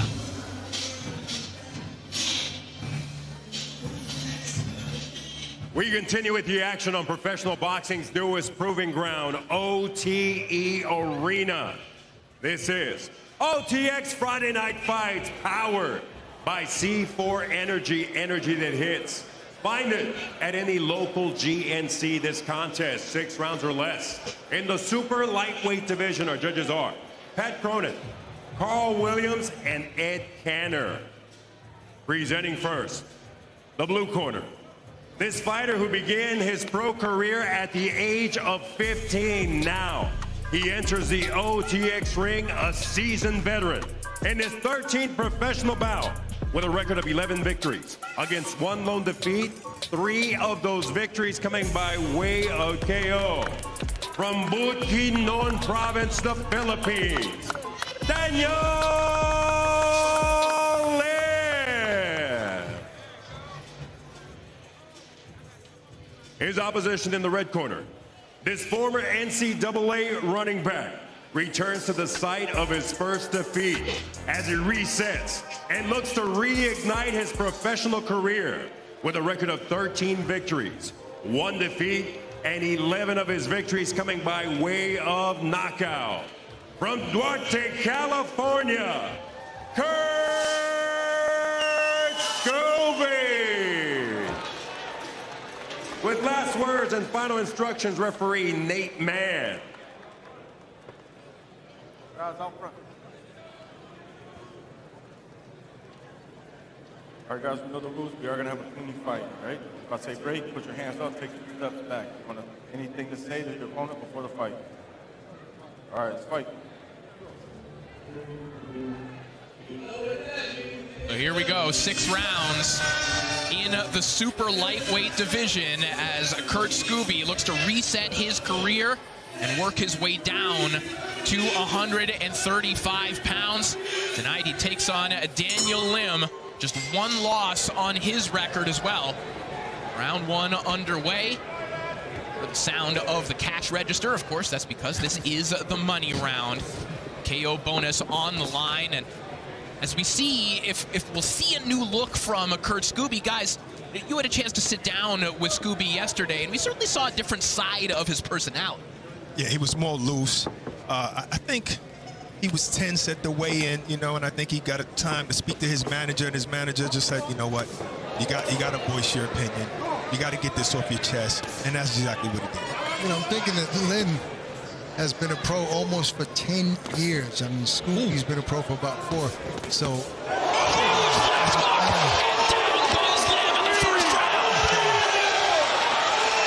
Can somebody say Bermudez is right? 135 pounds might be his weight class.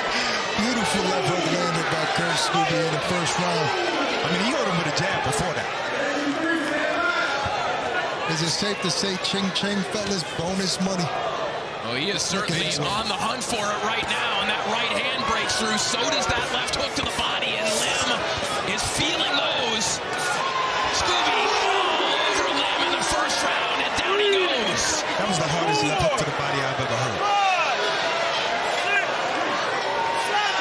I think the referee got to take a close look. Yeah, very close look. There's a minute and a half left in this round with Kurt to get that bonus money. Daniel Lim looking inward to see if he can make it out of this round. He just got rocked by a jab. As Scooby fighting out of a new stance, a little bit of a higher guard than we've seen. And look how that left hook comes out of it. That is a nasty left hook to the body. Lim is folded up, and I think he's going to stay there for the count of 10. It's over. That is it. Over. Welcome back, Kurt Scooby. Beautiful sportsmanship. Beautiful sportsmanship. And a beautiful performance by Kurt Scooby. Wow. That's how you come back. That's how you come back and earn your way back to being headline. And that is a Subway KO bonus. Find the dip that hits. He found a left hook everywhere and anywhere on the body of Daniel Lim. Beautiful knockout by Kurt Scooby. And he gets the bonus money. That left hook was devastating. Respect for Lim getting up for that. That was the second knockdown. And that body shot, oh man. He was just too much. I love Scooby's body attack as well, as he's on the ring post there screaming, "They doubted me." That's how you get a guy. You punch in between the shots. He don't know the shot's coming, and it hurts worse because you don't brace for it. And that's exactly what Kurt Scooby did. Good performance once again. So Kurt Scooby will head to the bank with that KO bonus, but he also cashes in another victory back in the win column after the first loss of his professional career. And as Ak pointed out, he was on the turnbuckle screaming, "They doubted me." Good win by a good opponent with a good record. You know, build the confidence back up, because you could have came back with a 0-7 guy, and he didn't. All right, let's toss it over to the fourth member of our broadcast team, Overtime Tom. Thank you, fellas. I'm down here with Christy, Scooby's fiance. We got a win just now. How are we feeling? I feel great. He did a great job, of course. He's over here screaming. What did this fight mean to him, bouncing back and everything like that? Yeah, no, this is everything. I think everyone doubted him after the last fight. Everyone made excuses for him. You know, he's out of shape, or, you know, he has too much muscles, he's vegan. None of that is true, and I think he just proved himself tonight. All right, and I know you love watching, but it's a little stressful. Yeah, I mean, I'm always stressed because it's not a game. It's dangerous. You know, your life is on the line. So no matter who he's fighting, I'm always nervous until the end. Well, you looked amazing out there. Congratulations. Scooby getting a win tonight. Back to you guys. Thank you so much, Tom. A big win for Scooby, and it looks like we are ready to make it official. Let's send it back up to Lupe Contreras. Ladies and gentlemen, inside the OTX ring, referee Nate Mann reaches the count of 10 with an official time of 2 minutes, 3 seconds of round number 1, declaring the winner by way of knockout and taking home the Subway KO bonus. Welcome to the new era of Kurt Scooby. See the menacing look in the eyes of a Kurt Scooby, but there's a little bit of a smile when he sees the money bag. You do a lot. Well, if he doesn't want it, I'll take it. I mean, listen, I could spend a lot of money on vegan food. That's a money bag. It's not a punching bag, you know? No, it is not. But yeah, that could buy you a couple of Beyond Burgers. Yes, certainly could. All right, Scooby is standing by with Ak. Okay, thanks, guys. First off, congrats on a phenomenal first-round knockout victory. In this very ring, you suffered your first loss. There were a lot of negative things said about you. Is this the beginning of your road to redemption? All money in. I knew the outcome. Now it's turn a leaf. I'm respected in my own self. Yeah, how satisfied are you at this weight class? I'm never satisfied in nothing. I'm coming for everybody at 135. I heard you said Giovanni Marquez mentioned my name. What's up? Let's fight for pink slips. Let's fight for overtime pink slips. Come on. Is the 135-pound division going to see this type of Scooby, a knockout artist? I got my coach behind me that's with me. Hector Bermudez, he crafted me, he got me right. So yeah, 135 is ready. How soon do you want to be back in the ring, Kurt? Tomorrow. You heard it, folks. He's a man. Hold on. Hey, coach! Yes, sir. That's how you knock him out to anybody that said anything negative about Kurt Scooby after your loss. Everybody, dog. You don't think I see it? I see it, but hey, keep showing the negative responses. I ain't gonna reply. I'm just gonna reply back on my own sake. I'm gonna show you my fist. But like I said, I heard Giovanni Marquez mention me. What's up? Let's fight for overtime pink slips. There you have it, Gio. Congrats, Scoop. Guys, pink slips. Well, that is a juicy sounding fight, Barack. Gio Marquez, Kurt Scooby. I never heard it like that. Overtime pink slips, but I like it. That's a great fight. Yeah, Scooby said he wants to be back in the ring tomorrow. I have personally seen Scooby on the treadmill after a fight. This is a true fitness sicko. I would not doubt it if he was back in the gym immediately. And that left hook right there is just devastating. I'd like to see that fight with Marquez, but at what weight class? Right. Look, he's devastating at 135, but Marquez fights at 140. You see this left hook attack, a little bit of an adaptation you saw in the stance of Kurt Scooby. That lead hand just a little bit higher, but that left hook still coming out of it like a rocket. And going upstairs and downstairs and finishing with the finishing the fight downstairs. And I like this approach to the fight. Make a statement right away. We take a look at the CompuBox of punch stats, and you gotta like the looks of these for Kurt Scooby. Through 32, he landed 14. I think about 9 of them hurt Daniel Lim in this one, who connected on just 2 punches here tonight. So nothing for Scooby's partner to worry about here tonight. A phenomenal first round knockout performance for Kurt Scooby. Well, coming up next, it is the return of O'Shea Sugar Jones, who will rematch the ultimate journeywoman, Simone Da Silva. That's coming up right after the break. Hey, champ. I know why you're here. You're a born winner, the top dog. You have a proper punch on you. It only takes one, eh? But I know you're not all about throwing haymakers. You know your bobs from your weaves. And you know DAZN's got over 150 live events every year. Over 150. Proper stack. All the action, the chaos, the comebacks, the non-stop knockouts. Big fights every week. So get those gloves back on. Together, we're boxing royalty. DAZN, undisputed. Tremendous looking tournament full of guys looking for an opportunity. You're gonna fight the best, and that's it. Nobody can dodge anybody. The cannon detonates. This is the best division in boxing. If that's the kind of fight you can expect from this tournament, you do not want to miss any of these fights. Like Concert Rocket, that's a right hand. Catch the semifinals of the OTX Super Welterweight 154-pound tournament this August at OTX 10. This summer, experience the next frontier in footlong snacking. Introducing new $3 footlong dippers. Chicken and cheese, pepperoni and cheese, and double cheese. All with your choice of dipping sauce. The world might not be ready for them. But at $3 a pop, your wallet definitely is. Find the dip that hits at Subway today.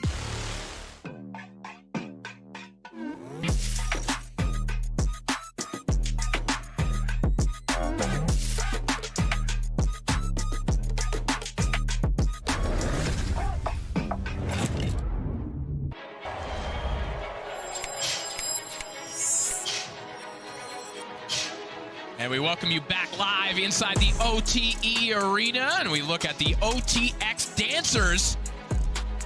We're going to have the women dancing in the ring.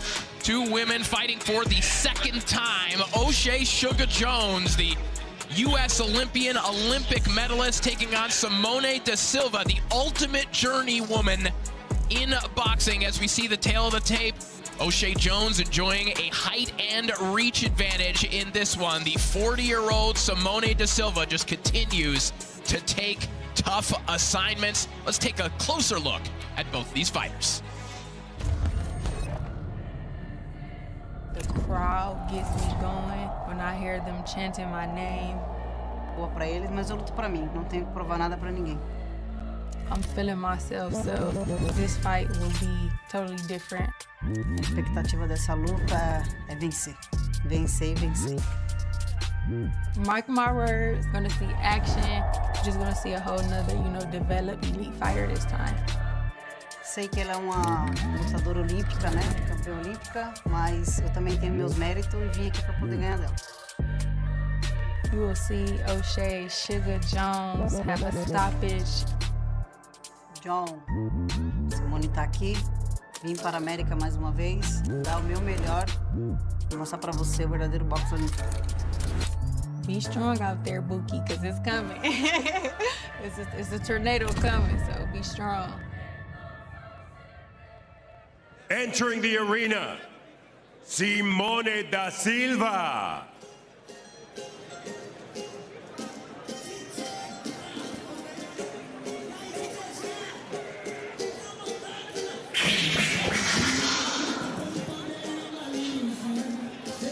So here comes Simone da Silva Muller Gatto, Catwoman, with a record of 17-33. But we need to qualify that record very quickly. Guys, are you ready for the murderer's row of opponents that Simone da Silva has fought in her pro career? Let's go. All right.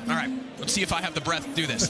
Amanda Serrano, Tiara Brown, Hyunmi Choi, Yasmin Rivas, Linda Laura Lecce, Leanna Cruz, Jessica Camara, Carolyn Redmond, and now O'Shea Jones for a second time. This is the ultimate gatekeeper in women's boxing.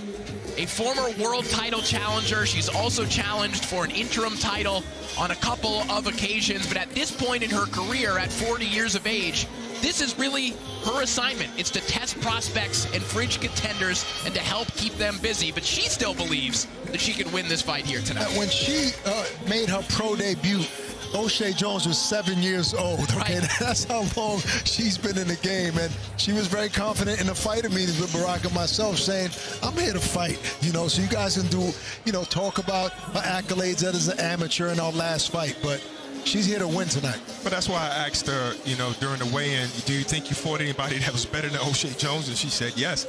And she also said in the fighter meetings that, yeah, she has 33 losses, but 20 of those were robberies. That's how she feels. Well, her counterpart, O'Shea Jones.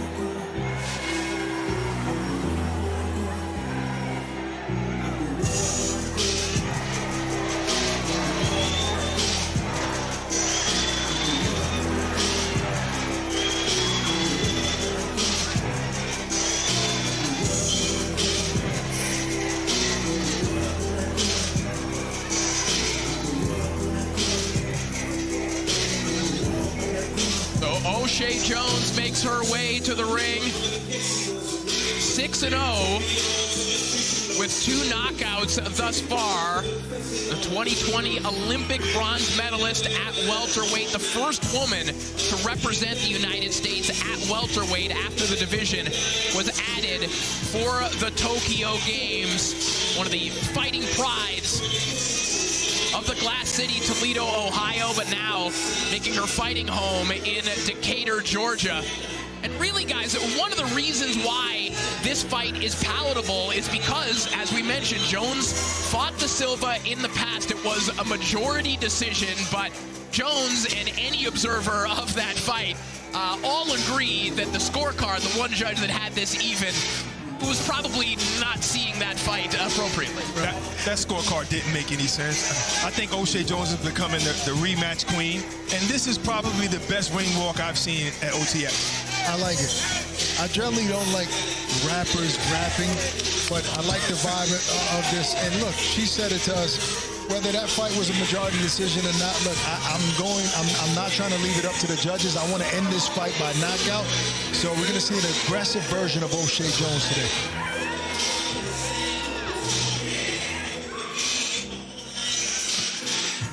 We continue on professional boxing's newest proving ground, OTE Arena, Atlanta, Georgia. This is OTX.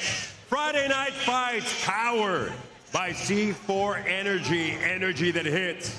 Find it at any local GNC. This is an 8-round special attraction in the super welterweight division. Our judges scoring at ringside: Pat Cronin, Carl Williams, and Ed Canner.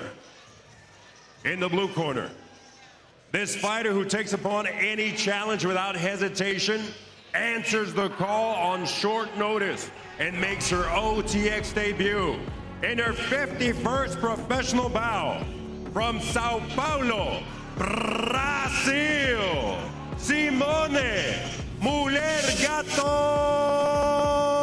da Silva. Across the ring in the red corner, this international amateur standout, including the 2020 Tokyo Olympics bronze medalist, tonight continues her journey towards her ultimate goal of a professional world title, making her third appearance at OTX. The undefeated 6-0 with 2 KOs from Philadelphia, PA, O'Shea Sugar Jones. With last words and final instructions, referee Ansel Stewart.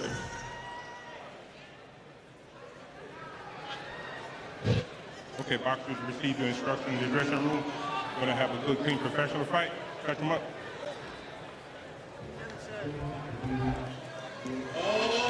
We are ready for the rematch. O'Shea Jones and Simone De Silva. O'Shea Jones promising a different version of herself in this fight. Of course, faced De Silva very early in her pro career. We'll see how she's grown here tonight. This one scheduled for 8 rounds.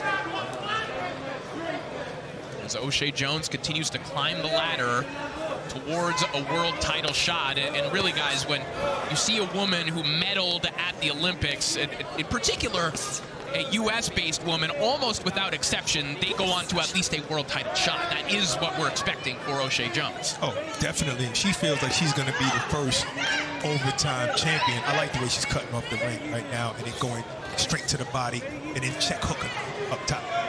Last time we saw O'Shea Jones here, she destroyed her opponent who was game, but bloodied her up, and she's becoming an aggressive fighter. And I like O'Shea's approach in the ring now. A bloody 5th-round TKO victory over Sonia Drayling in March of this year.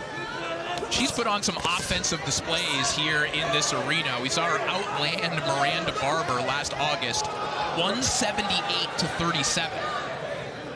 Just absolute dominance on her way up, with one exception on her record. And again, probably because the judge wasn't paying proper attention in that fight.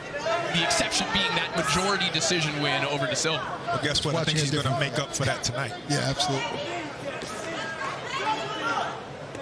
You know, you talked about Silva talking about her robberies. She was honest enough to say that she felt like O'Shaquie Foster did beat her countryman, Concession.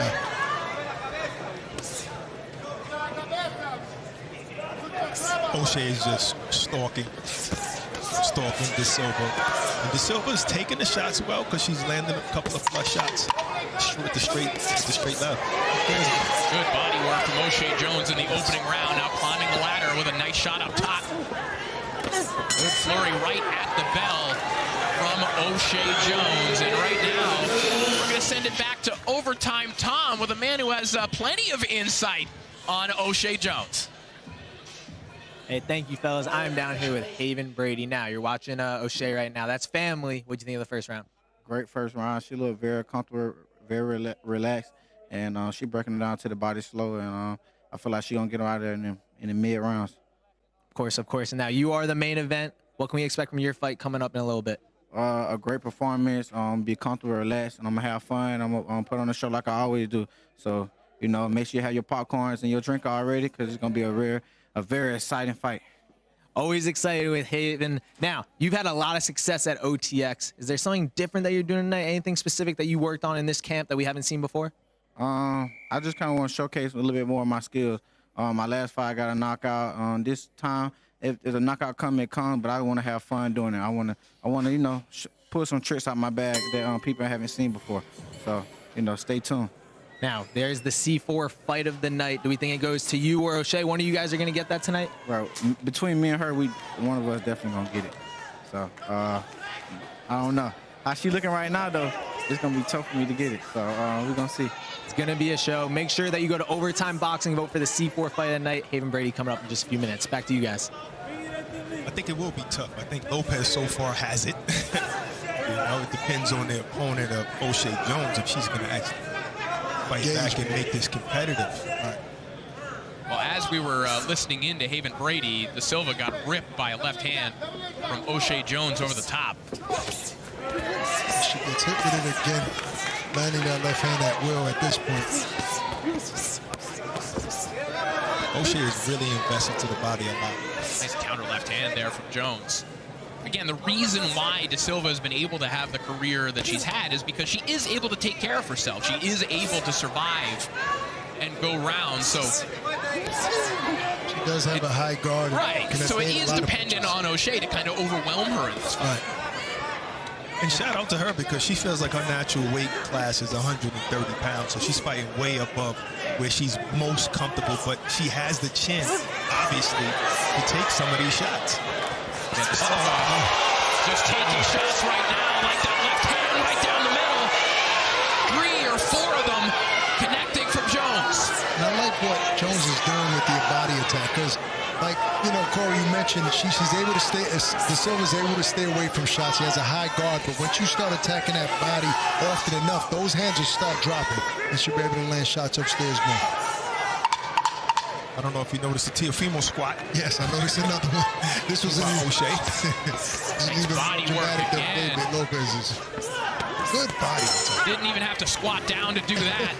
Excellent hooks to the body from O'Shea Jones to close out round 2. Great round for O'Shea Jones. A straight left is just, it's found a home, you know, and if she goes to the body too, it's just a nice way to mix it up. And here's the vibe cam. This is what it looks like. Oh, the squat.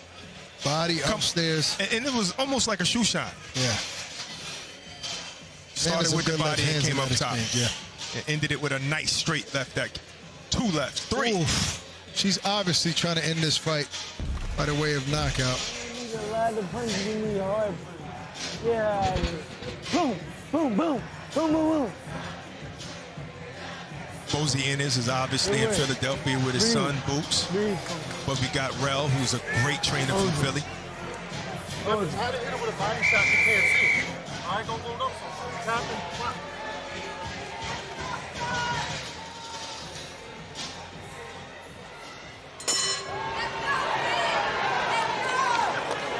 Round 3 now underway. O'Shea Jones completely dominating Simone Da Silva thus far. She goes right back downstairs to the body, listening to the advice of Brian Cohen, who's also in her corner. I wonder what the punch stats look like. I know you've been counting punches, Corey, so you could probably just tell us. You think I can, Corey probably can call a fight and do copy box at the same time. That straight left. Yeah, that one rocks Da Silva back. Absolutely. Da Silva right back in a corner, just getting wailed on by O'Shea Jones. You know, at the pace of this fight, at what point does the ref ever say, you know, encourage his opponent, hey, we need to see your hands go because at this point it's one-sided, and what's the point of taking all these shots? Well, you know, it's interesting you point that out, because in our off-TV undercard, in a fight between Dante Benjamin and Oscar Riojas Jr., we basically saw that same scenario where this referee, Ansel Stewart, who's a fine referee, saw an utterly uncompetitive fight and just waved it off. There wasn't necessarily a big concussive moment, but he decided it was not competitive and called it quits. And I think refs need to do that more often. Hard left hand over the top again from Jones, and here comes the flurry from O'Shea Jones. And Da Silva took some good shots there. Silva coming up 20 pounds from her last fight. She has fought everywhere from 122 to 160 since 2022. Wow. That's insane. And, you know, she's still on her toes bouncing. She can survive. She knows how to survive in there. But I just think that, and right now she's on her backpedaling. Da Silva basically going from corner to corner, and she eats one last left hand right at the bell. I think some of these shots are having an effect on Da Silva. You can see it the way, with the way she's walking back to the corner. And O'Shea doesn't look like she's letting up. She's keeping her foot on the gas.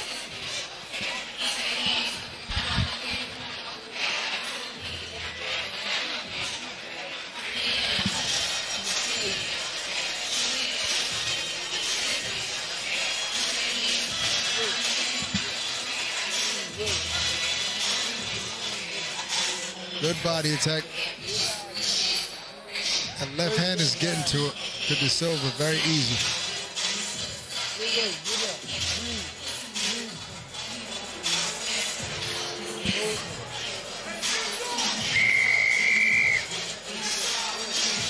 Remember, guys, this is an 8-round fight.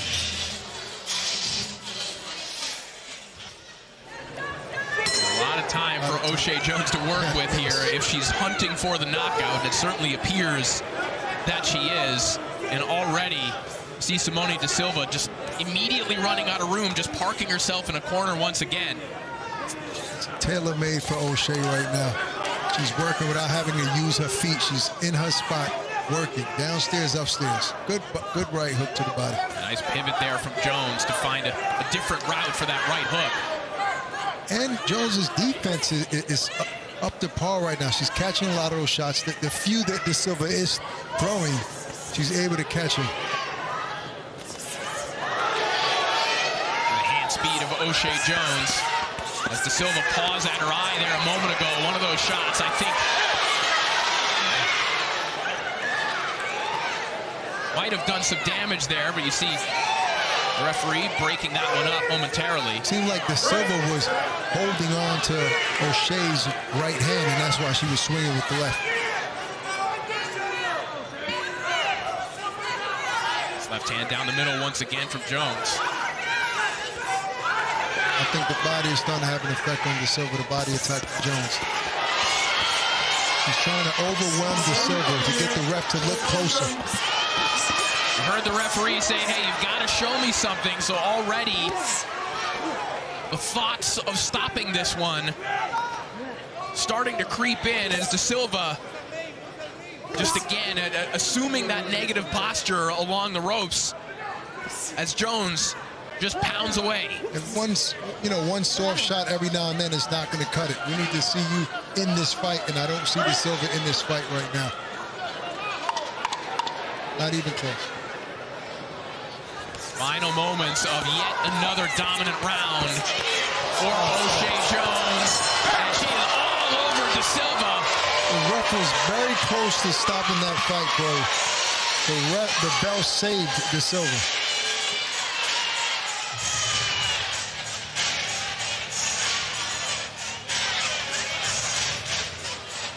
Well, from one great women's fighter to the best of all time, who is sitting down with Barack right now. All right, I'm with the GOAT. I mean, I see a dominant performance by your friend O'Shea Jones, but is there anything she could do different, or is she fighting the perfect fight? You know, to me, she fighting the perfect fight. She going to the body, she jabbing. Sometimes she may crowd herself a little bit, but she figuring it out. And she in there with a girl that's kind of durable and that's been around the block a little bit, but O'Shea is doing great in there. She just hurt her right at the end of that round. Do you think she could stop her this round? This girl is pretty durable. Now we'll see how she gets up off her stool up in the next minute, but that was a big left hand she hit her with to end the round. And you got a light heavyweight, and they also call it a heavyweight championship fight coming up. Are you going to try to be undisputed in this division? I don't know. You know, I just want to get my fight out the way and just become the heavyweight champion first, and then I'll see what the other girls in the division have to offer. Well, good luck. Thank you, champ. Back to you guys. Claude Clarissa Shields in attendance. Thank you so much, Barack. And she'll be taking on Vanessa Lapaggio and this here on DAZN in just a couple of weeks. And you'll be calling that fight. I certainly will. I cannot wait to be back in the Motor City, where O'Shea Jones has spent plenty of time training. And she is all over Simone De Silva. Ref is looking closely. Jones just trying to give the referee an opportunity, any reason to stop this one. As De Silva just not offering much right now. You know, O'Shea only has 2 minutes a round. For those that don't know, women fight 2-minute rounds. So she's trying to step on the gas as soon as the bell rings, as soon as she comes out of that corner. This is a one-sided fight, you know, in O'Shea's favor, but you got to give De Silva some credit. This is the first time I've seen a fighter who came without a trainer do this well. No, everybody else gets knocked out, right or wrong? I disagree with you, Barack. Everyone else without a trainer gets knocked out. I'm not going to give her credit for standing in the ropes and throwing 1 or 2 punches, you know, around when, you know, O'Shea's on top of the landing big shots. I mean, yes, I give her credit for not falling, but Spoke too soon. And down goes Da Silva. Great body shot. That body attack clearly starting to weather the 40-year-old Simone Da Silva, jumping up 20 pounds from her last fight. It just seems inevitable that this body attack is going to finish the job, and Jones is going right back downstairs. And he said it early. That's it. This fight is. And that is it. There's the knockout victory. There is the knockout bonus for O'Shea Jones. She almost jumped out of the ring. Well, she predicted a knockout. Yes. She said she did not want it to go the distance, and she executed. She is 2 for 2 for rematches and stoppages. Exactly.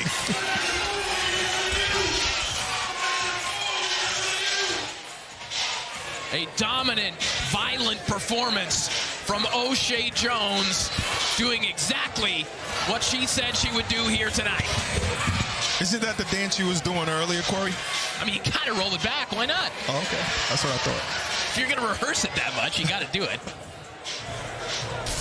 Let's take a look back at some of the replays as O'Shea Jones cashes the Subway KO bonus. Find the dip that hits. When you're tired, is harder to take those shots, and Da Silva just had enough. She just had enough. This was all night, upstairs, downstairs, and then after that knockdown, Jones did what any great boxer would do: go back to the body. And the ref said, "Okay, that's it. You've taken too many shots." Great stoppage by the referee.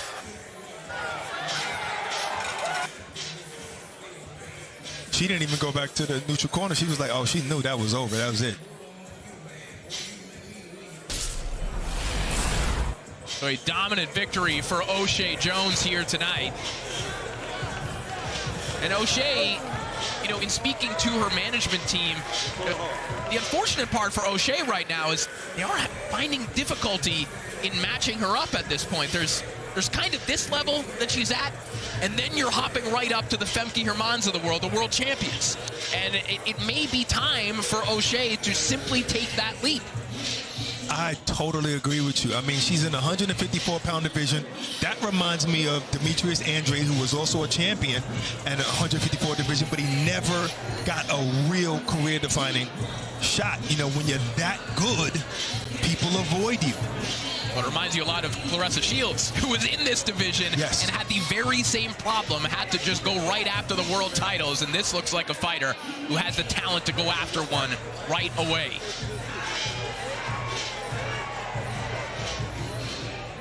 Inside the OTX ring, referee Ansel Stewart calls a halt to this contest with an official time of 1 minute, 54 seconds of round number 5, declaring the winner by way of technical knockout. Still undefeated and taking home the Subway KO bonus, O'Shea Sugar Jones. So O'Shea Jones with a sugar-sweet knockout of Simone Da Silva here at the OTE Arena, erasing the memory of that majority decision win. Doing it for real here tonight, and she is standing by with Ak. O'Shea, congratulations, phenomenal knockout. Last time you was in the building, you rematched an opponent that you stopped. Tonight, another rematch, which you ended in knockout victory. Talk to me about how you feel about your performance. I feel good. She was a tough opponent. I just kept hitting her to the body because I seen she didn't really have no abs. And eventually it worked. Well, you're becoming this aggressive knockout puncher. Is this the approach moving forward in your career? You want to be known as a fighter that's going to hurt girls in there. Right, I feel like that'll separate me for the rest of the female in my division is the knockout. Even though we only fight 2 minutes, we have less time. But I feel like there's no excuses. I gotta work harder. I mean, I haven't seen a body attack like that from a female fighter in a very long time. You're fighting at a high level. You don't have many fights, but people are talking about maybe O'Shea needs to start fighting for those high-level oppositions. How long before we see you in a ring in a title fight? I wanted ASAP. I want Aaliyah Carranza next, if I could. But I have 2 belts right now, and my stablemates, they either got a belt, about to get a belt, or about to get some more belts. So it's strap season. Be ready. Shout out to Boots. He fight tomorrow. He defending his belt. Khalil fighting for a belt. Hitman about to fight for a belt. Ish, Cardo, DJ, let's get it. Like, we winning. Shout out to Bowsy, too. Winning stable. Congratulations. Guys. Thank you so much, Ak. A dominant performance from O'Shea Jones. And there you see the fan club in the mud-made shirts. I think I saw Haven Brady walk in with one of those, too. That's a good stablemate, wearing your stablemate's merch as we take a look back at the stoppage. Oh, yes. I mean, this was just a beautiful display of talent, skill. I'm going to hold your head and hit you a couple of times as well until the referee tell me to stop. But she invested to the body just like she said with Ak early. She see the girl's a little flabby down there. Said, you know what, I'm going to take the win from her, and then I'm going to stop her. And that's exactly what happened in this round. There's a dance. A little dance Corey taught her, you know, boop, and come back up top. And we'll take a look at the final punch stats for this one. Total domination from O'Shea Jones. Look at that, 366 to 149, outlanding De Silva. 152 to 14. I mean, that is just otherworldly dominance from O'Shea Jones. Just a violent stoppage victory over the journeywoman, Simone De Silva. That's usually what a domination looks like, from like 40% and up, connect percentage. Well, that's how you celebrate a domination as well. But right now, it's time for another drip check, guys. Let's go. Okay, what we got here? Haven Brady Jr. Oh, I like the chain. You see, this is vintage. This is vintage right here.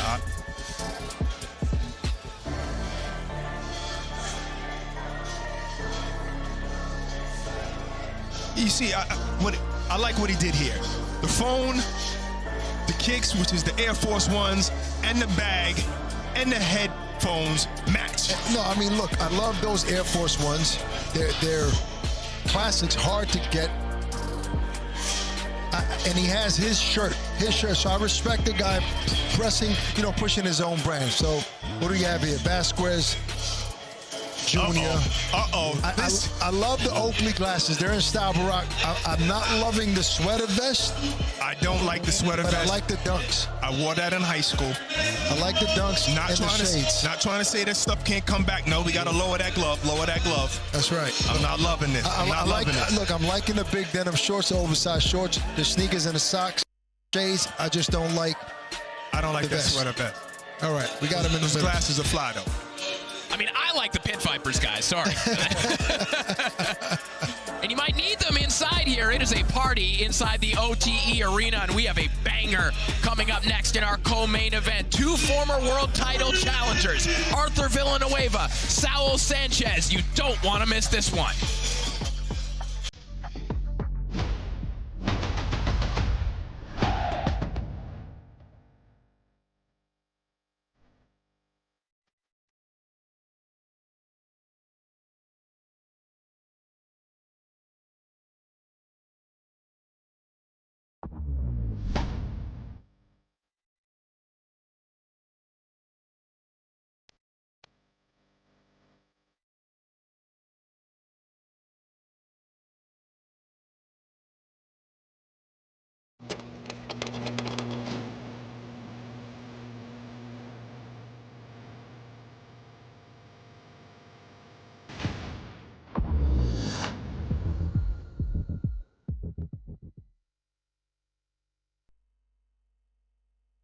Tremendous looking tournament full of guys looking for an opportunity. You're gonna fight the best, and that's it.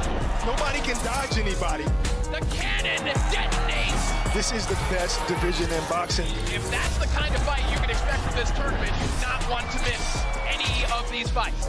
Like Katsu Rocket, that's a right hand. Catch the semifinals of the OTX Super Welterweight 154-pound tournament this August at OTX 10.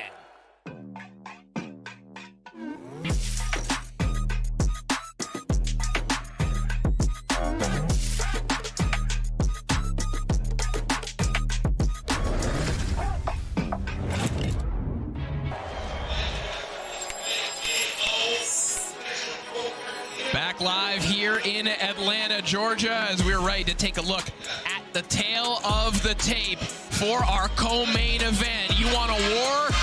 You're probably going to get one here. Saul the Beast Sanchez and King Arthur Villanueva, two former world title challengers. You see the measurables.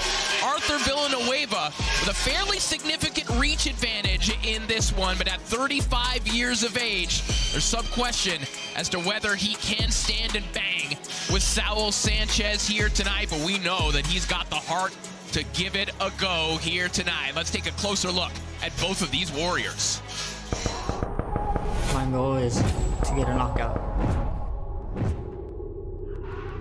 Walk him down slowly. I'll take him out early. I'm gonna go out there and kick my opponent's ass. I'm gonna try to stop him first or second round. It's easy to speak, but it's hard to do. I'm ready for the fight to go for the distance, but if I have a chance to knock him out, I want to win by knockout.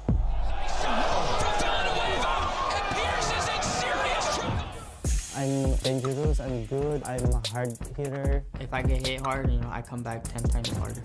I'm excited, I train very hard. We train more than, I think, 4 months for the fight. I'm ready for that. Entering the arena, Arthur Villanueva.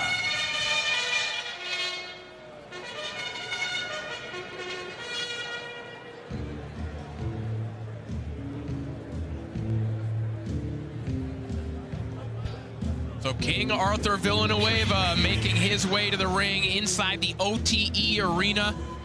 For the second consecutive time, he was stopped by Elijah Pierce in 4 rounds earlier this year. Here on OTX in a wild fight.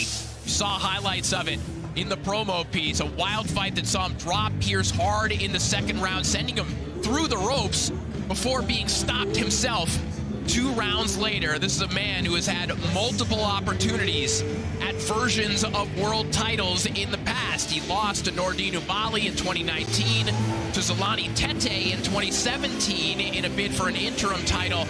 And in 2015, he lost to McJoe Arroyo in a fight that many people thought he deserved to win. So Villanueva, at 35 years of age, is looking for an upset win over a fringe top 10 fighter to look to revitalize his career tonight.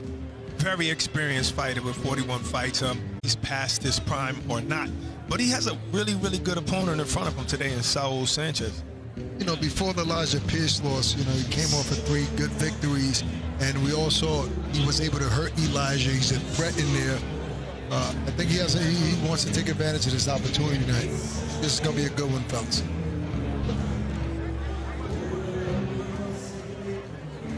His opponent, Saul Sanchez.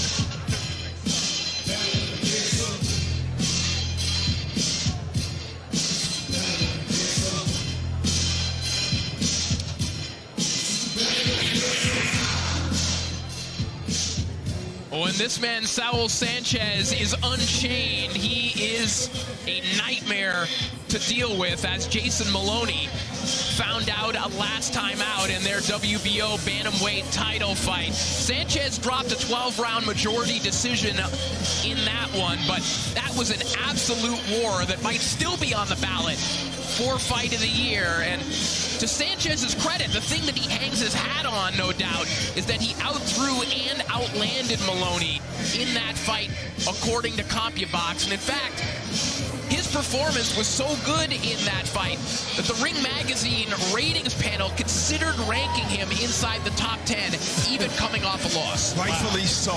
Basically, he's never really been beaten outright. All of his losses, which was 3, is either split decision or majority decision. If you ask me, Corey, we're looking at a champion in this ring war, because in January, I think he beat Jason Maloney for that WBO bantamweight title. I agree with you. And one judge did agree with you as well. Saul Sanchez really burst onto the scene back in September of 2021 with a first-round knockout on Showbox over the then unbeaten Jericho Quinn. That is a win that has aged wonderfully for Saul Sanchez, who's looking to get back in the title picture here tonight.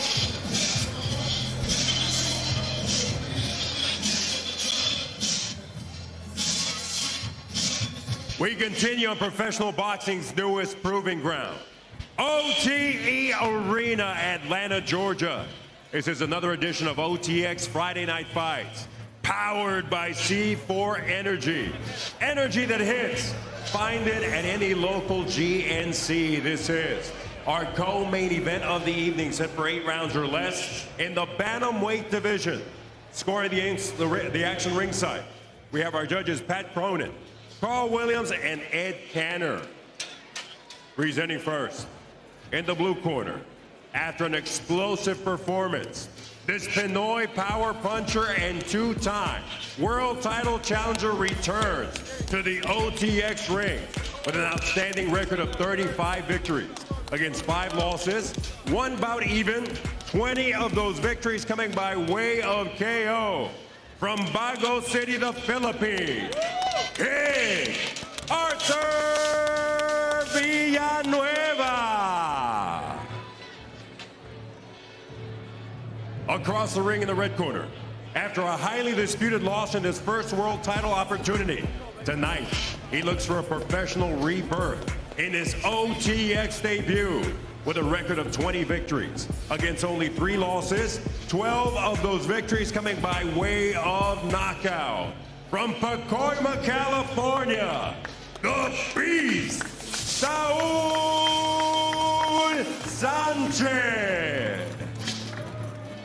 With last words and final instructions, referee Nate Mann.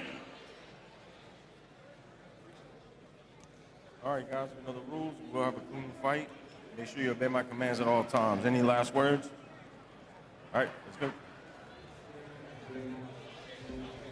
2 former world title challengers here in our co-main event in the bantamweight division. This man, Saul Sanchez, as we mentioned, probably on the Fight of the Year ballot already. Arthur Villanueva was oh so close to scoring an upset win over Elijah Pierce last time out. Now they go at it here over 8 rounds, and this round being the money round. Rock, you like the glittery trunks of Villanueva?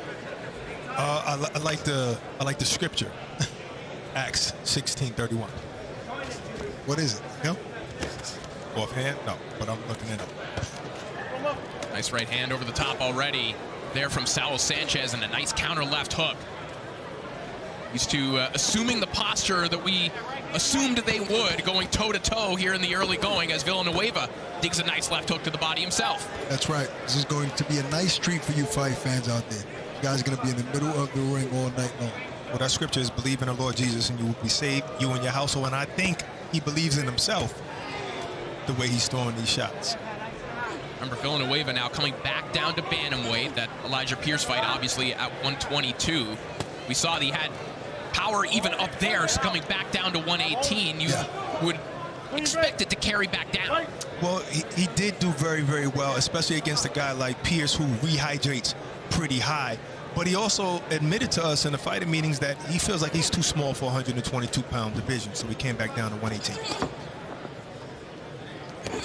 Sanchez trying to get that left hook working up top. He has a devastating left hook to the body.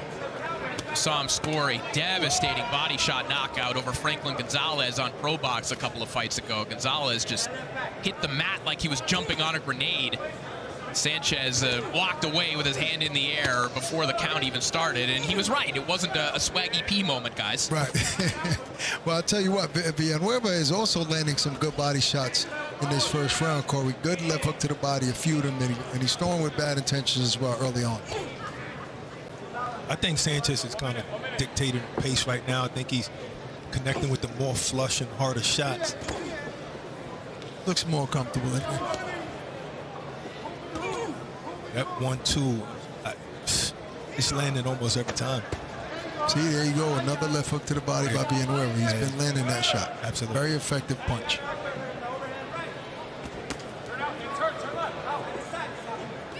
Why are Villanueva's trunks not touching his body? He's a big cut, barrage right there. A lot of those shots didn't land. And Villanueva, I noticed he's again, still back to the body with that left hook. Villanueva's landing some good shots, and there's a beautiful right hand over the top. Another left hook to the body after. Heavy shots being landed on both ends, as promised here in the opening round. Saul Sanchez and Arthur Villanueva going at it here in our co-main event. Wow. You know, Corey, I'm sorry, I'm not sure. I guess you can say Sanchez won that round, but Villanueva ended well with some big shots.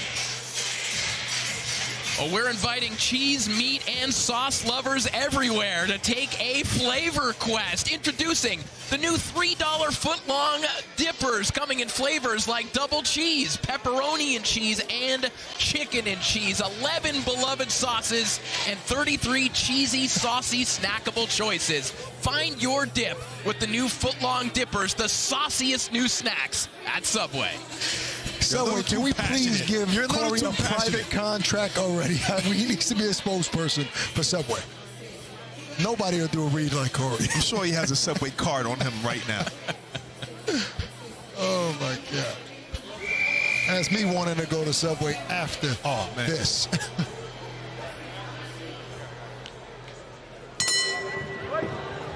And perhaps one of these two fighters will cash one of those Subway KO bonuses with the way that they're uncorking these left hooks. You know, that's what they're thinking about as Arthur Villanueva goes right back downstairs to the body in the opening 5 seconds of round 2. And already swelling in the right eye of Villanueva from a left hook, in my opinion, or left jab landed by Sanchez already. Well, guys, remember what happened in the Villanueva-Pierce fight. Villanueva started hot, had tremendous success, scores that knockdown early, then faded pretty quickly. Yeah.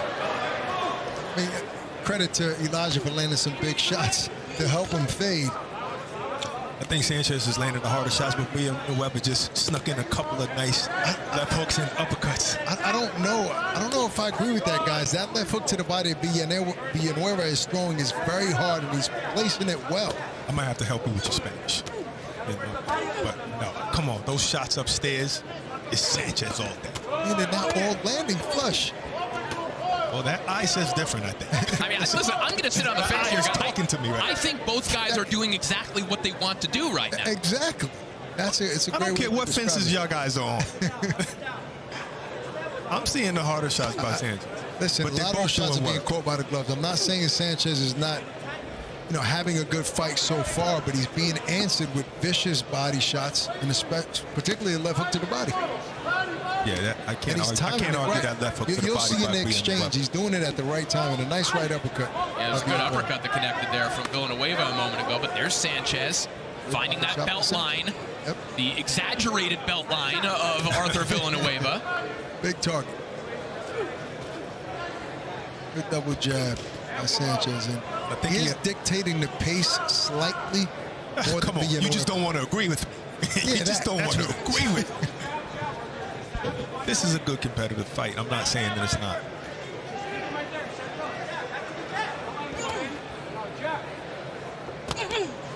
Good jab, stopping him in his tracks. Villanueva again finding routes to the body, so does Sanchez. There are 2 body shots that connected from Villanueva in that exchange. See, I'm starting to see Sanchez move Villanueva even with the jab.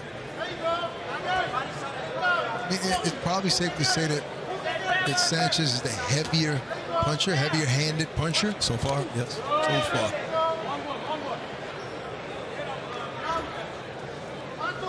About 20 seconds here of round 2. I'm not going to count the old dog out and Villanueva. He's very experienced, very good. Both guys seem, so far, it's only the second round, but they seem like they're in good condition. They're throwing hard shots and they're at the same pace still. Little punch just swayed a little bit low by Sanchez. Good 2 rounds by these 118-pounders.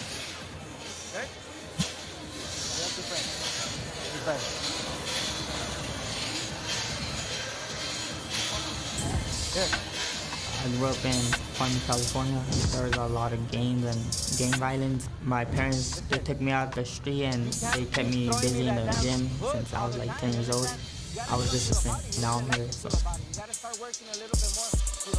You know, I always say, you know, you're a success when you escape gang violence. When you escape the streets in your boxing.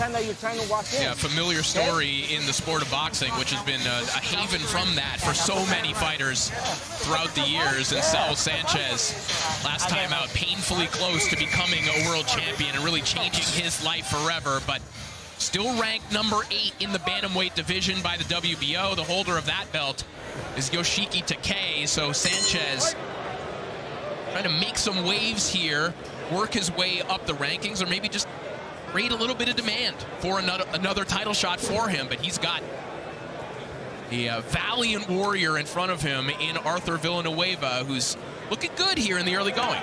Very much so.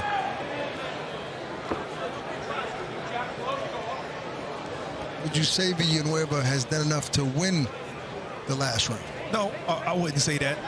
I think so far this round he's being more active than Sanchez, but I think Sanchez is just being patient and waiting for those shots, waiting for the right shot, and he's not trying to waste shots anymore. And it's early in the round, 30 seconds. Good left hook landed by Sanchez. Yeah, and a right hand and another right hand over the top. One thing we are seeing, guys, when Sanchez chooses to jab, or even when he feints the jab, Villanueva's giving ground almost immediately.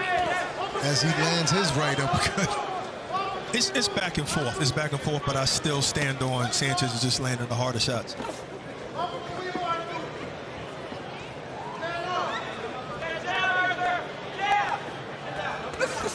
I just heard somebody in the crowd say jab. Well, that was the corner of Villanueva. They want him to get a little bit more active with his lead hand. Maybe it'll keep Sanchez off of him a little more often because he's walking in there, you're right, with no lead hand. That's why he's able to land those big shots. Correct. He's kind of pawing with that lead jab. It's Sanchez that has the authority on his lead hand right now. Villanueva doing well in those exchanges on the inside, but there's a nice uppercut and a pivot out from Saul Sanchez. I think this is the best round for Villanueva so far. I think he's landing his shots as well. Yeah, but Sanchez is landing big shots in this round as well. I just wanted to get you to say that. That's all. You see? Thank you. I'm not sure. I got him, Corey. I don't agree with you. I got him, Corey. I would say the foot feint of commentary drew the reaction. There you go. There you go. I'll say this is Sanchez's biggest round. Turn. Bring that back foot and turn. Villanueva doubling up on that right hand. Neither of those landing. Jab, hook, turn straight. Good combination there from Saul Sanchez. A 3-punch combination punctuated by a nice left hook up top. And again, there is swelling that developed early in this fight outside of the right eye of Arthur Villanueva. That's exactly where that hook landed. He's landed several times throughout the night.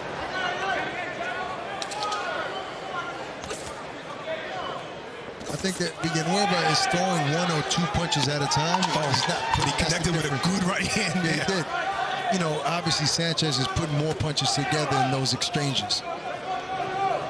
Villanueva corner imploring him to get busier there. A nice shot right at the bell. I think Sanchez felt that last right hand because he kind of backed up, you know, at the end of that round. Yeah, he either felt it or was trying to walk Villanueva into something, but nonetheless, both of these men landing heavy stuff in the early going. As we take a look in both corners, you see the Villanueva corner working on that swelling. As we see the punch stats thus far, Sanchez outlanding Villanueva 53-31. Villanueva a little bit busier. So again, as we're going back and forth trying to decide who's getting the better of these exchanges, you can see why there are moments for both guys. Right, and just like I said, you know, Villanueva picked up the pace. He was being more active, but Sanchez was picking his shots, and that's why he has a higher percentage and more shots landed.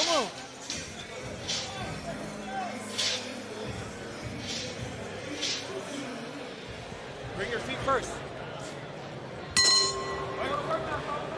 Round 4 underway. I mentioned the life story of Saul Sanchez escaping gang violence through the sport of boxing. Arthur Villanueva has just an incredible story as well. One of 12 children. His father died when he was 15.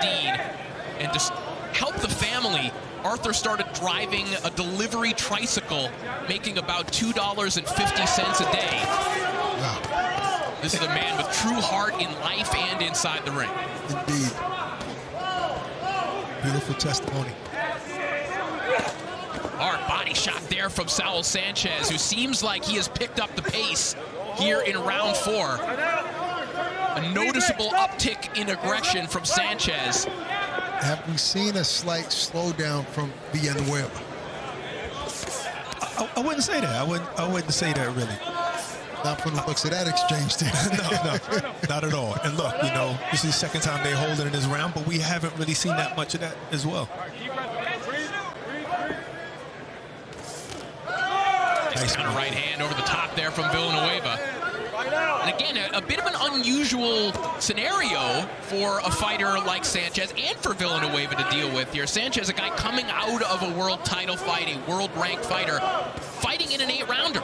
And so you do have to change your strategy, or at least be cognizant of the brevity of this fight.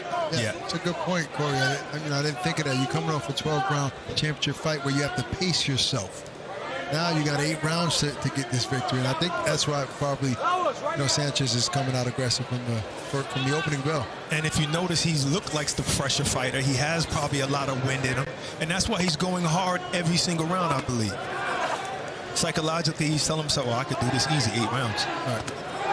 Villanueva trying to back him off, finds a nice right hand. He was finding gloves, but he found an opening with some sweeping shots there. I think he bloodied up Sanchez's nose as well. I mean, a lot of those shots were unanswered, basically. Yeah, he definitely bloodied up his nose. Probably might have even broke it. That was definitely the best combination for Villanueva all night. But it hasn't seemed to stop Sanchez. Sanchez is still bullying his way forward, finding that left hook to the body.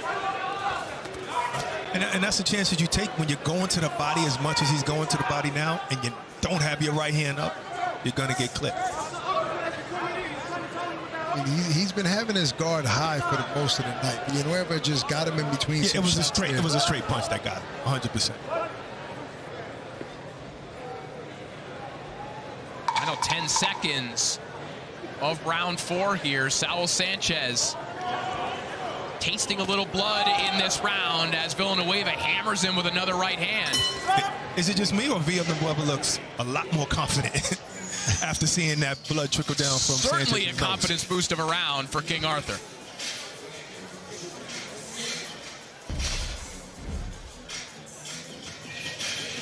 Beautiful counter, right uppercut by Villanueva, right after a left hand from Sanchez. And that left hook just slid off Villanueva's head, but that right hand got in there. This was a great round, great round, good combination puncher by Sanchez, and Villanueva, came back with some combinations of his own, and that was probably the best punch of the round by Villanueva, that right hand. Great right hand. How you feel? How you feel? Hey, come on, let's go. Okay, let's go. You guys know where to fight. Come on, let's go. No instructions, just the pep talk. You're not gonna let that fight here. Come on, let's go. Come on, let's go. You want to win the fight? Let's go. No technical instructions there. Round 5 underway, and this is the type of fight, guys, where that's the corner instruction that you tend to hear. I mean, we know what this fight's going to look like. Right. It's a gut check round after round. No, and basically what he's saying is you're doing good. Continue that, that was your round. Not going to get a sweet science, pep talk in the corner about all the technicalities. Time. Right. Ooh. Little sweat drips on Corey's laptop. No, that's what was there when he came. I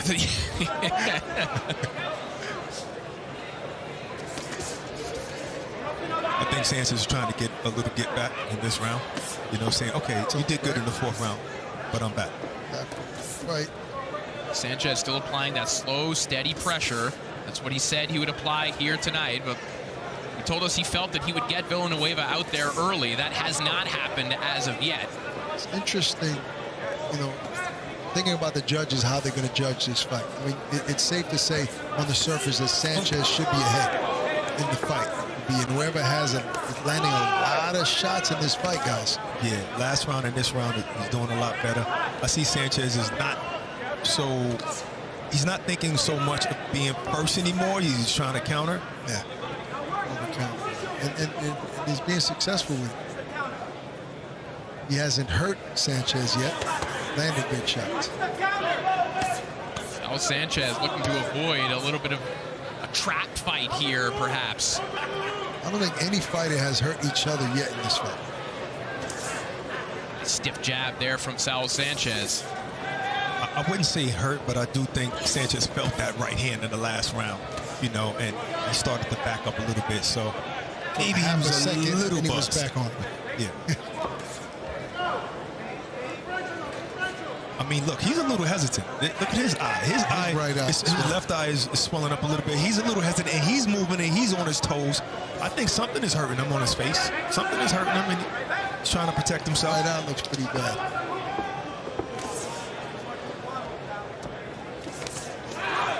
Villanueva lands a nice right hand to the body. And something's throwing Sanchez off his game because he's not really landing as much right now. He's throwing punches, but not really hitting the target as well as he was the other rounds. Well, we just saw Sanchez take a peek up at the clock as well. See? Good left hook from both men connecting at the same time, but Villanueva with a slapping right hand to the body. We heard that one. Another left hook to the body. He's been able to find that shot all night. Hasn't hurt Sanchez with the body shot, but that wears you down. That's down the line. True, but I think, look at his elbows. Look at Sanchez's elbows. See how long they are? They're blocking that, so he's not really getting it in. No, not this round. A lot of those shots are getting in there. He's not those last two shots. They didn't get in there. I don't believe it.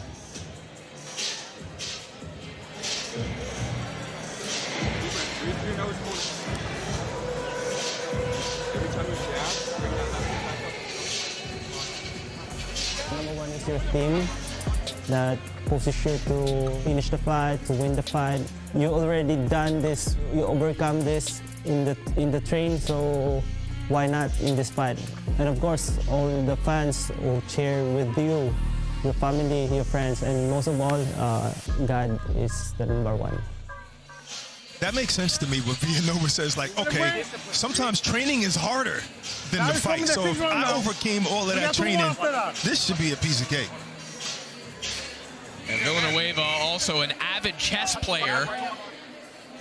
One of his heroes, aside from Manny Pacquiao, is legendary chess grandmaster Garry Kasparov. Said that in chess, like in boxing, sometimes you need to attack, but also sometimes you need to sacrifice a little bit. And as we enter round 6, see which of these two men can start to pull away. An interesting fight here, guys, because both guys they're throwing heavy stuff and they're applying pressure, but it's not necessarily volume on top of pressure. It's physical pressure, but from Sanchez in particular, it's not the overwhelming volume that perhaps we would have expected here. It's in spurts, and both guys are doing this throughout the fight. That's why I'm saying it's so difficult to score, in my opinion. As I was saying before, Sanchez was landing harder punches. Now I think the momentum kind of switched to Villanueva. Just like an old school fighter sometimes needs rounds before he picks it up. Hard left hook over the top there from Sanchez, and he backs Villanueva up with a stiff jab and another. Villanueva answers right back after those exchanges. Nice 1-2 by Sanchez, walking Villanueva down. I would agree with Villanueva being better and strong at this weight class, opposed to the one that he was when he fought Elijah. Nice scraping right hand connected from Sanchez a moment ago. This is where I think Villanueva should start going back to the body because of that eye, that left eye of Sanchez is a little messed up and it's swelling up. He got his guard a little bit higher when he's closer, and that's when you go to that body. Boom. That was a little low, but he got the boom. Villanueva's corner right now, telling him, work the body. You're the bigger man in there. Sanchez, good There's right. a nice right hand to the body. Sanchez has been the one pressing the fight for the most part. Villanueva is just countering and having great moments throughout the fight. But moving forward and pressing, Sanchez has been doing it all night. In this round, his aggression is definitely effective. You do get the sense the volume has picked up a little bit from Sanchez as well. Yeah. Villanueva still doing good work. But is it enough to win rounds? Maybe not. Right hand there from Sanchez, but Villanueva back right away. Villanueva doing a good job here of never letting the momentum completely get away from him in any round. Right. He always has a reply for Sanchez. Again, whether you think he's winning these rounds or not, these are very, very competitive rounds. 100%. Yeah, see Sanchez switched up. He was doing the 1-2, but now he's doing the left hook right hand because he sees that right hand is just going a little bit low by Villanueva. Oh, nice double jab and a right hand from Sal Sanchez right at the bell. And it could be moments like that in this you go, I go type fight that win fighters rounds. Yeah. All right, let's send it back over to Overtime Tom. Thank you, fellas. I am down here with Elijah Pierce, becoming the king of OTX very quickly. Now, you fought Arthur Villanueva before. What do you think of the fight so far? What do you think about how this is going? I mean, it's a good fight. It's very competitive. I just feel like Arthur, he just need to punch with him instead of allowing him to kind of get off first. But, I mean, it's really kind of back and forth. It's pretty even. But I'm going for Arthur, of course, but I think I will get a slight edge to Sanchez. Now, I know you got respect for him, but can you remind me what happened when you guys fought? Oh, yeah, a fourth round knockout. No, but I give it to him. He caught me with a good shot, and ultimately he dropped me. So, I got up. I'm a real dog, bro. The wolf ain't gonna never eat grass. You know what I'm saying? We always on the hunt. The hunt always continues. So we got up, got the job done, and it's gonna be the same thing August 30th. Make sure y'all tune in. I was gonna ask that. With next fight, August 30th here in Atlanta, who you going up against? Jose San Martin. All right, man. Well, Wolf, appreciate you, bro. Always, Elijah Pierce, everyone. We'll check out the rest of the fight. Thanks so much, Tom. As round 7 begins here between Sal Sanchez and Arthur Villanueva. There you heard it. Elijah Pierce back in action in August against Jose San Martin, as was originally scheduled for our previous episode of Overtime Boxing. Good to see that we will indeed see that fight. Sanchez begins round 7 right on top of Arthur Villanueva, but Villanueva again finds that counter uppercut to back Sal Sanchez off. But if you're going punch for punch, Sanchez is landing more shots in this fight. So finally, I'm agreeing with Barack. You got no choice, first of all. But we're looking at the C4 fight of the night so far. Maybe so. I guess. I mean, if you're talking about competitive fight, yes. I mean, O'Shea Jones had a great performance. Elijah agreed with us, but this is still a close competitive fight. So even if Sanchez is winning it slightly each round. But that could still mean he won every round. And the uppercut breaks through from Villanueva. Right on the back, a nice flurry from Sal Sanchez. Sneaky uppercut. And there aren't too many instances of what we saw just a moment ago, guys punching with one another. Right. Again, go back to taking turns. Right. It's you go, then I go. Who's going to get the better? Yeah. And that's the thing, the easier way to hurt your opponent is punch with him because he's not going to be prepared for that shot, and that shot might hurt him. But that takes a risk. Yes. Fighters aren't always ready to take that risk in an exchange, but they should, because they both realize that they can take each other's shots. Yeah, easier said than done, Barack. Go in there and take some shots. I've taken shots before. I've given shots. I get it.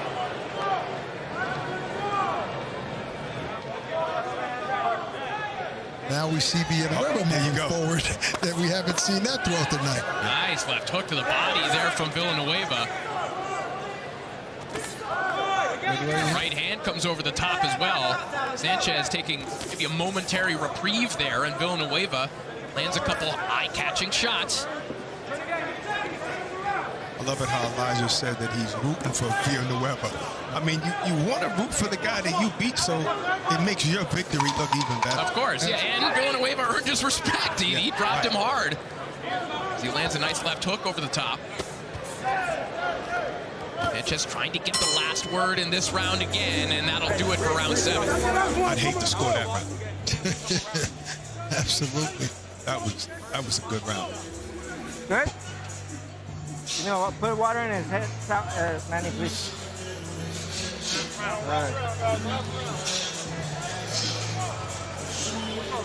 Last round, no surprises, huh? No surprises. Good. How are you feeling? Good. I feel good. Okay. But don't give up. I just don't want to get caught after my own. But that's why you gotta be defensively sound. Give me a movement. The closer you stay to him, you're gonna be able to feel punches. Come on, man. Word. Get started. Look, get started. Bobby, get started. Come on, let's go. Go. Let's go, champ. This is your shit.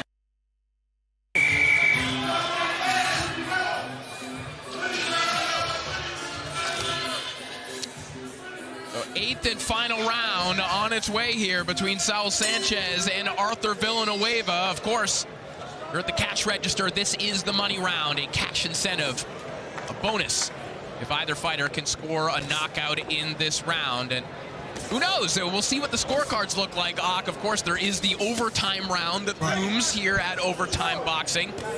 But I found it interesting hearing the communication in Sal Sanchez's corner. You heard Sanchez telling Manny Robles, hey, I don't want to get caught. But more on that, Barack is in the corner right now. Barack, what do you have for us?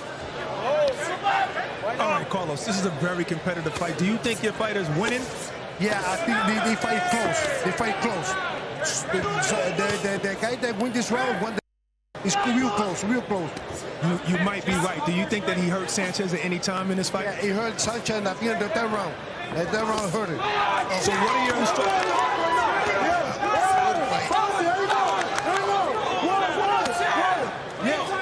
What are your instructions there? Right now, I need to use the body. The guy that can hold the body, look at he hurt right now. The guy's hurt right now. There you go. You see, the guy that won this round, we won the fight.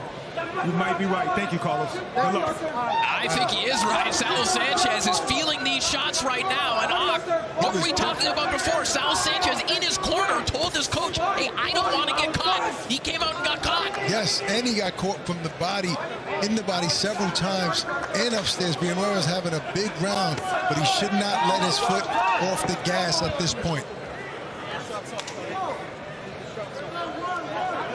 That was definitely not an intentional shot on the hit. Minute 15 remaining in this fight. You rarely see a fighter say something like that in the corner, Corey. And his trainer said you have to be more responsible defensively. When he almost spoke it into existence, didn't he? What he worried about actually happened about a minute later. Wow. Villanueva's having a big round. Let's go. There you go. Villanueva corner begging for more body work. I mean, it's the shot that really hurt him at the beginning of this round. Experienced fighter pulling it out. Huge right hand over the top there for Villanueva. He put absolutely everything on that right hand. Sal Sanchez took it and comes right back with a rocket of a right hand of his own. I think Villanueva needs to go for a knockout, and that's what it looks like he's trying to do, because you never really know what the judges was thinking in the last 7 rounds. But Corey pointed out, we're at overtime here. This fight is very close. Boy. What a finish here from the 35-year-old Arthur Villanueva, who one way or another has shown tonight that he has something left in the tank. Absolutely, and I think this is the type of fight that nobody would complain about an overtime round. No, and again, Arthur Villanueva, coming off a knockout loss, just went toe-to-toe with a legitimate top 10 bantamweight here tonight. That is an impressive performance regardless of the result. Who would have been a champion if the judges got it right. And he went toe-to-toe, wasn't gun-shy. And that's what you worry about, guys that have been knocked out. I mean, this round, he's coming forward with the combinations, 3-punch combination right there, and he's pushing Sanchez back, unlike in the beginning of this fight.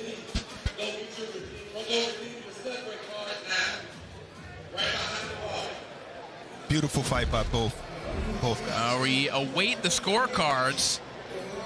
Again, there is the potential of an overtime round here on OTX. If the scorecards are even, we will go one more. Have seen it twice in overtime boxing history. Most recently with Giovanni Marquez pulling out an overtime victory. So tense moments here for both Arthur Villanueva and Saul Sanchez.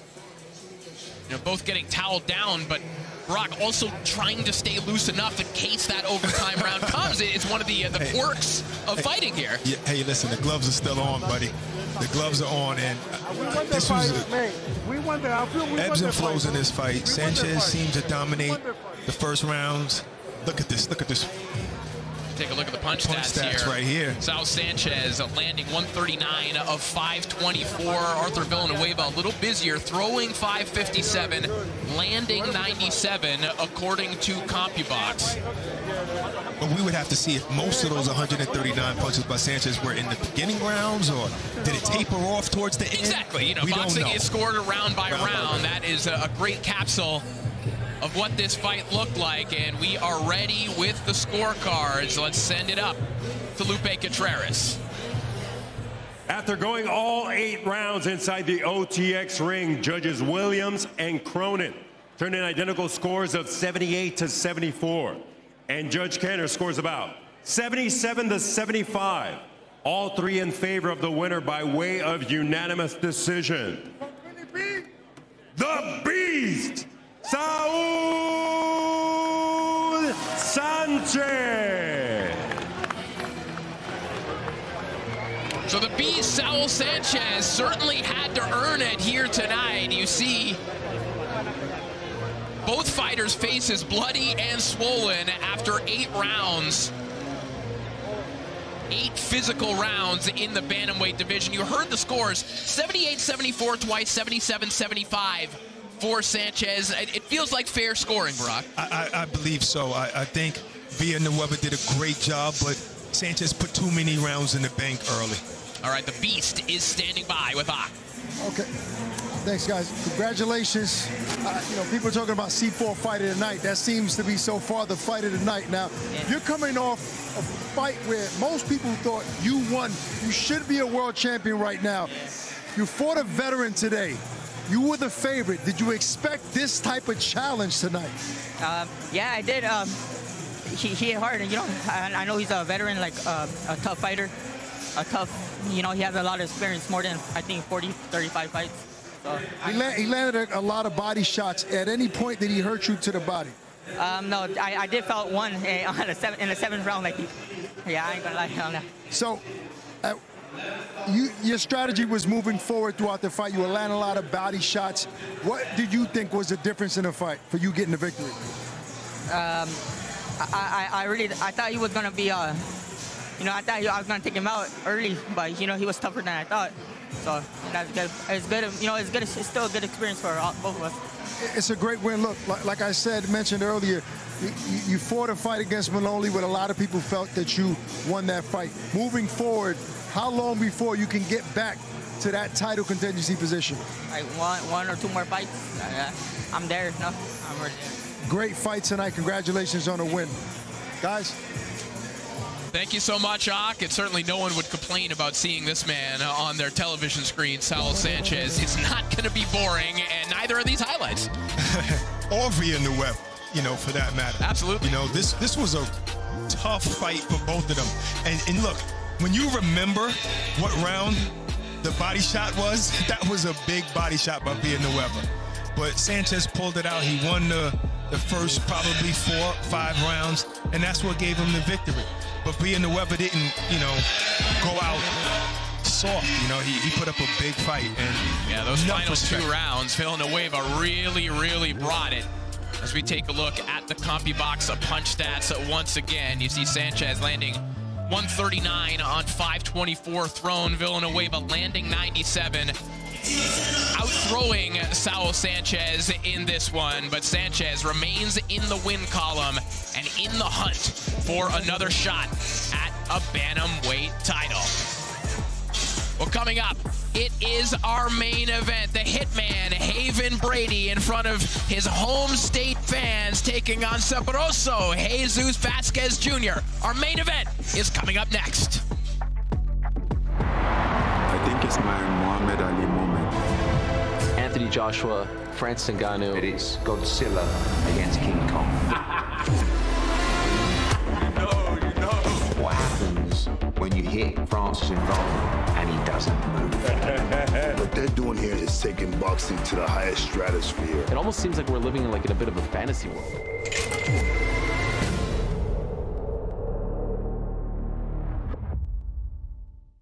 This summer, experience the next frontier in footlong snacking. Introducing new $3 footlong dippers. Chicken and cheese, pepperoni and cheese, and double cheese.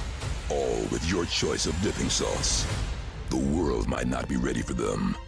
But at $3 a pop, your wallet definitely is. Find the dip that hits at Subway today. A tremendous looking tournament full of guys looking for an opportunity. You're going to fight the best, and that's it. Nobody can dodge anybody. The cannon detonates. This is the best division in boxing. If that's the kind of fight you can expect from this tournament, you do not want to miss any of these fights.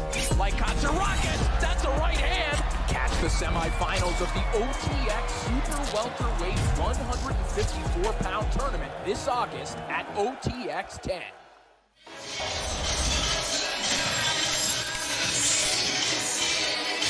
So it is now time for our main event. Haven Brady Jr., one of the stars of Overtime Boxing, getting the main event slot here tonight against Jesus Sabroso Vasquez Jr. We take a look at the measurables. They are in favor of Vasquez Jr., who will enjoy a height and reach advantage here tonight. Can Haven Brady Jr. turn in another highlight reel performance, or can Jesus Vasquez Jr. pull the upset here tonight? Let's take a closer look at the man known as Sabroso. My name is Jesus Vasquez Jr. I'm a force to be reckoned with. What sets me apart from other fighters is that I'm just very unpredictable in the ring. I'm confident in my training, and I'm confident in my skill, and I want to win bad. And I'm going to get it. That's all. I don't really know much about my opponent. That doesn't really matter anyway. He's gonna know me soon. The final message that I have for my opponent is be ready. I'm coming, man.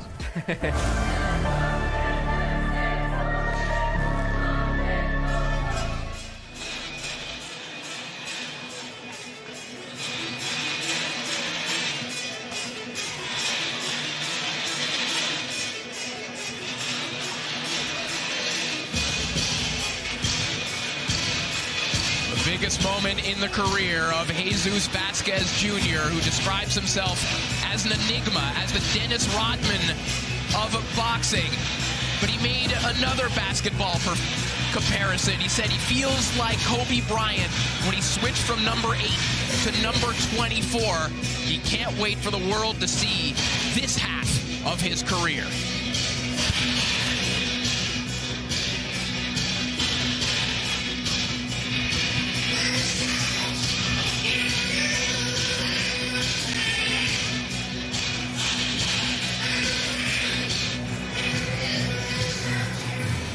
Entering the arena, Jesus Vasquez Jr.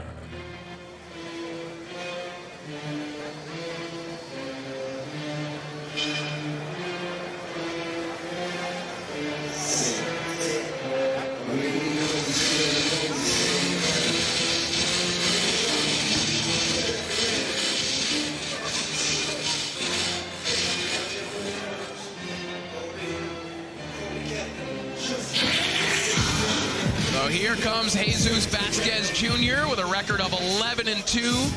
3 of those wins have come by way of knockout. He's a 3-time winner of the Ringside National Championships and a National PAL champion in the amateurs as well. Got a bit of a late start in the pro ranks, but he says he does everything a little bit differently. He said that anyone who doesn't know me would think I'm a reggaeton artist, but not a boxer. He's an artistic guy. He dresses a little bit differently. He dresses like a rock star. And as he said, he's looking to start that second chapter of his career tonight. Well, he has an opportunity to do it today. And it's against a good opponent in Brady, so we'll see. Skillful, you know, sometimes people get shelved because of their losses, and I just thank God for, you know, overtime well, and only has platforms 2 like losses, this. so yeah, no, I get only, your point, yeah. Only, sometimes they throw away fighters with 1. True. Vasquez Jr. will be tasked with taking on one of the faces of overtime boxing, Haven Brady Jr. My name is Haven Brady Jr. I'm from Albany, Georgia, and I'm repping 229. Since the last time y'all saw me, it's something just clicked in me. I don't know, I just flow different. People always ask me about my opponent, like, I just say he not me, you know? And I know my potential, so I don't care what he brings to the table, he's just not me. My prediction for fight night is a royal beatdown. My opponent should be scared of me because my name is Haven Brady Jr. That's all you need to know.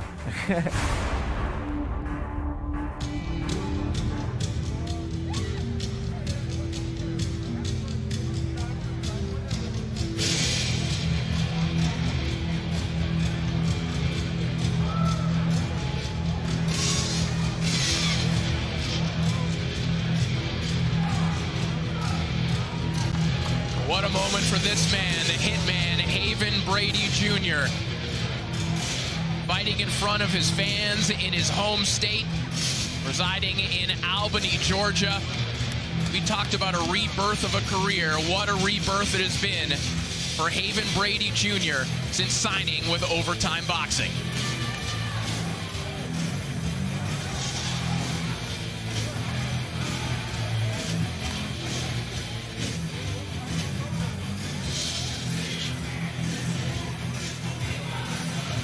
His counterpart, Haven Brady Jr.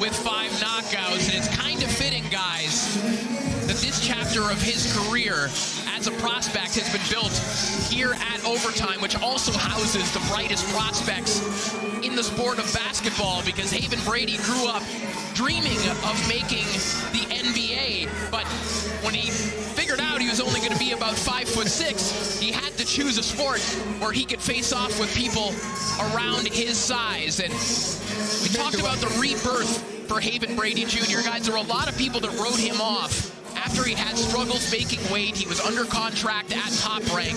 He comes over to Overtime, and it just seems like absolutely everything is clicked. He made the right decision, no question about it. And sometimes it takes that one decision to change the trajectory of your life. And right now, he's on the right path. I think it was a good fit. Yeah, he's fought on big cards, but how often are you going to headline with 12 fights? Speaking of fit, Barack, is this a new thing now where half your jacket is off as the artist performing the walkthrough? Yeah, they call it a half fit. You know, like an outfit, like half of it. So one arm.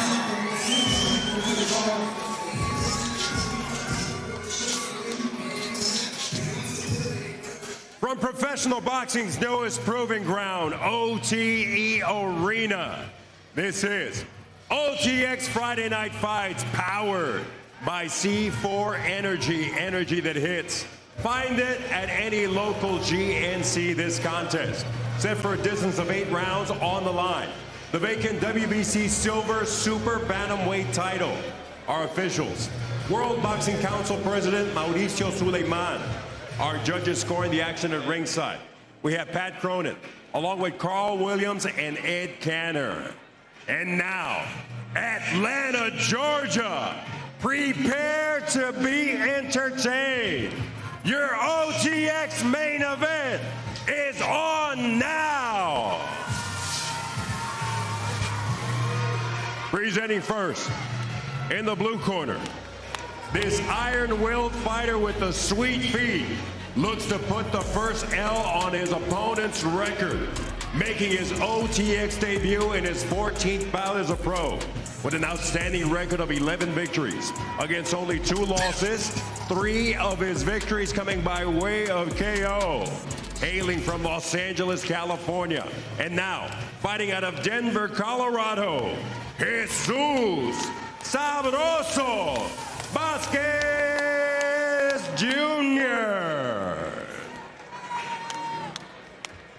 In the red corner, making his 3rd consecutive OTX appearance and his first headlining bout tonight, he returns to the place where no O is safe, OTE Arena, and puts his undefeated record on the line, consisting of 12 victories, 5 of those victories coming by way of KO. He puts his hometown of Albany, Georgia on his back. The Hitman, Haven Brady Jr. With last words and final instructions, referee Ansel Stewart. Okay, gentlemen, you receive your instruction in the dressing room. We're going to have a good, clean, professional fight. Trucks just go right here. Touch them up.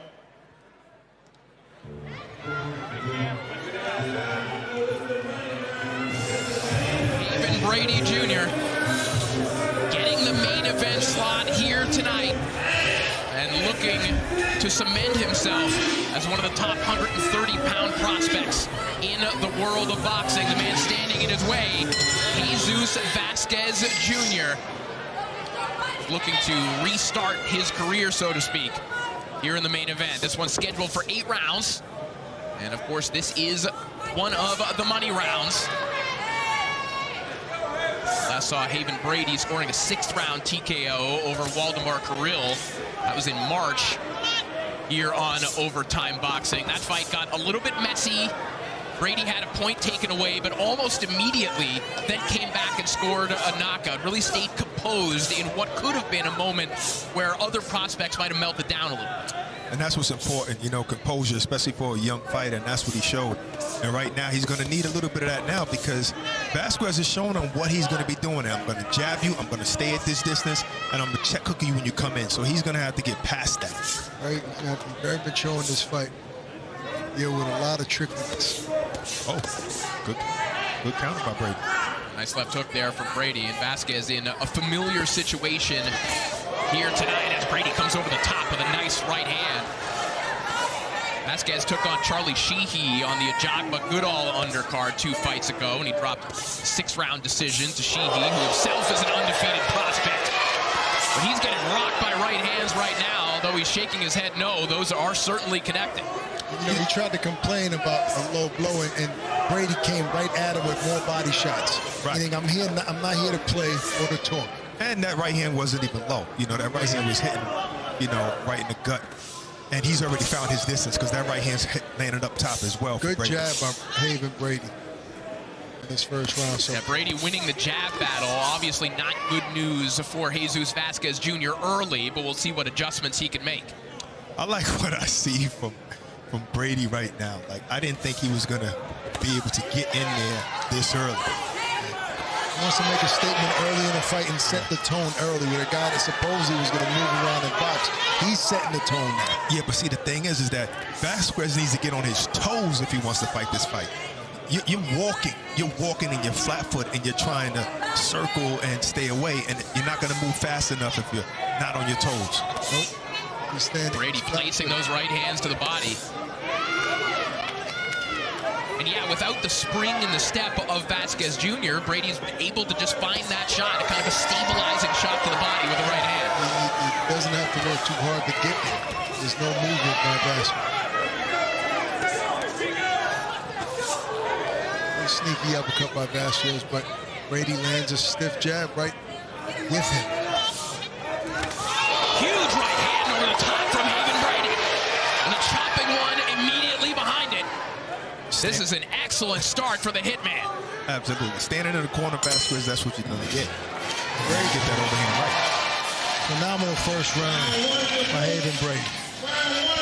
Well, we're inviting cheese, meat, and sauce lovers everywhere to take a flavor quest. Introducing the new $3 foot-long dippers, coming in flavors like double cheese, pepperoni and cheese, and chicken and cheese. 11 beloved sauces and 33 cheesy, saucy, snackable choices. Find your dip with the new foot-long dippers, the sauciest new snacks at Subway. Did you say find your dip or find your drip? Well, we can do both here tonight. Let's take a look back at the highlights first, though. Man, that was a good right hand by Brady. He just really got his distance early, and he was connecting with that right hand like that throughout that whole round. And like I said, Vasquez got a good style. He just needs to, and that was a good left counter, but he just needs to get on his toes with that particular style. Because you're not in range and you're trying to check hook from the wrong range and you're not on your toes, you're supposed to move out, and he didn't pivot out. Round 2 underway, and Brady comes right out firing that right hand. Not only that, his head is straight up in the air in those exchanges. He's not even pulling back. His head is straight up. So that overhand right by Brady is landing at will. You know what it is? It's like when guys make mistakes, but against lesser opposition, you make the mistakes against better opposition, and it shows, you know? And he's smothering his own shots. A stiff jab there from Haven Brady. You know, another thing I think we're seeing here, guys, we're seeing the dimensions of the ring coming into play here at overtime. Bit of a smaller ring that's meant to encourage more action. Against Charlie Sheehy, Vasquez Jr., he was getting caught with shots, but he had more room to work with. And for a guy like him who likes to lean out of the way with shots, an extra 2 feet, that's going to make the difference between getting blasted by right hands or just kind of getting clipped or being able to roll with it. Also, every time Vasquez tries to do something and Brady comes back so powerful and quickly, is making Vasquez think twice and wanting to move more and exchange less. Yeah, and you know, when you have the height advantage, you got to reach advantage. You want to be first, but I think because Brady's been so good at the counter punching, he's not thinking twice. Right, Vasquez is not trying to be first all the time. I think Brady's looking really good out there in sharp, guys. Very impressed so far with Haven Brady. Hard right hand again. You can hear the crack of that one. And a big sweeping shot over the top. Immediately behind it. Brady continues to double up with that right hand, which is interesting. Right, correct. And that landing, but if he just gets a little bit closer, it'll be more flush, whether Vasquez tries to turn his head or not, and he might hurt him. He's been able to take that right hand so far really well, Vasquez. He's turning with it, and it's just a little bit short. Yep. He's not landing flush, he's rolling with that shot. So maybe he needs to maybe a little feint and throw the left hook from a good leverage standpoint. Vasquez trying now to pepper back, but Brady with a stiff jab. Yeah, you can see just in that exchange alone, as Vasquez Jr. clowns a little bit, just the difference in velocity on these shots. The difference between Vasquez's jab and Brady's jab. Huge difference. Not only with the speed, but also with the thump. I see a lot from Brady right now. You know, I honestly think he's improved from the last performance. A great deal. 100%. 100%.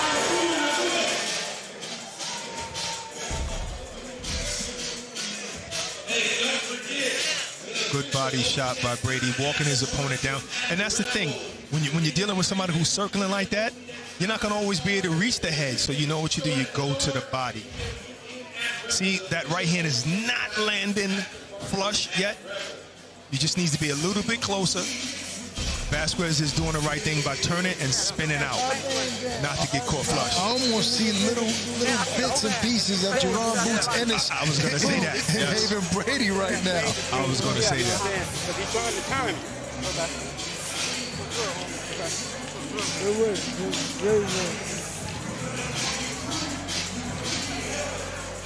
How you feel?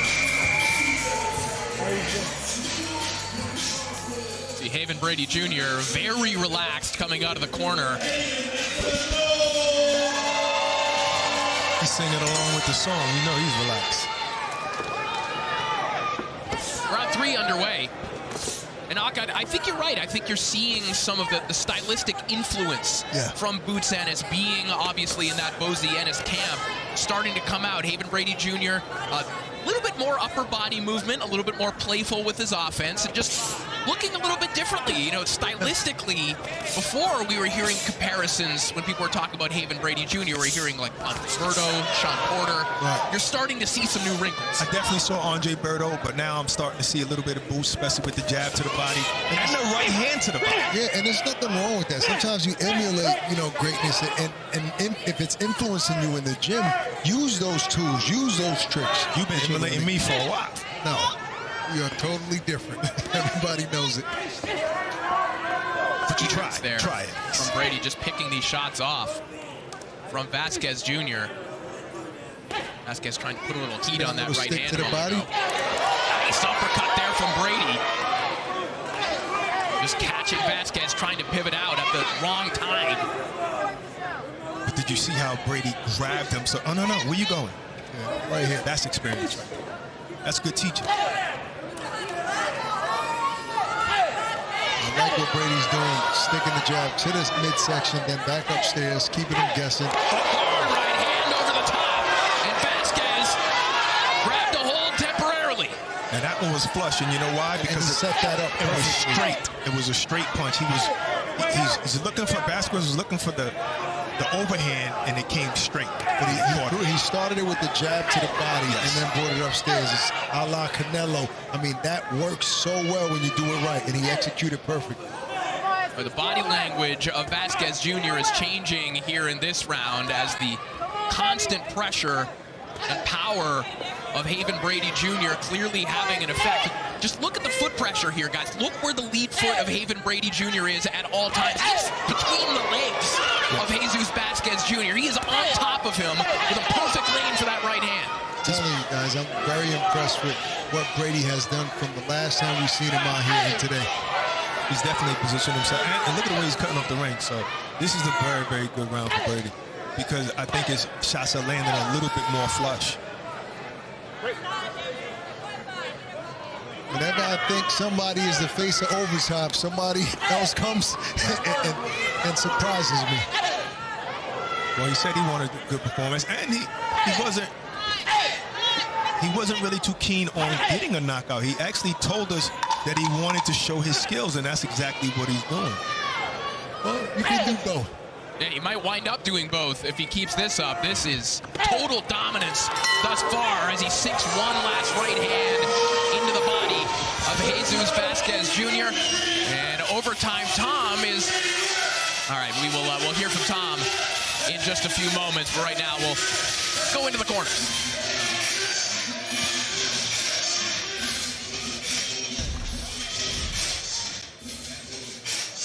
And that's the one we set up, where he went straight to the body with a jab, and the straight right hand is what caught him flush, and that was probably the best shot all night. And he still rolled it a little bit, rolled with it slightly. He's not running into the shot. It's hard to roll a straight shot. No. That shot rocked him. No, that shot was a good shot. I was looking at the replay after that. Yeah, that was the second shot. That shot was head on. Good chin by Vasquez. Yeah, he took that shot well. I think Brady is like, I want to show you my skills. You know, that's why he's kind of playing with him also. Well, he's showing it tonight. Round 4 underway. Haven Brady Jr. and Jesus Vasquez Jr. Here in our main event, 8 rounds, just above the super featherweight limit. Jesus Vasquez Jr. was originally inspired to fight through watching karate movies. He was inspired by Jean-Claude Van Damme. He started in karate, but then wanted a little bit more physicality, so he got into boxing. He's getting a lot of physicality from Haven Brady Jr. here. We were all inspired by karate movies, right or wrong? Yes, correct. Absolutely. Karate Kid had me wanting to do karate as well. I'm a black belt just because of that. Wax on, wax off.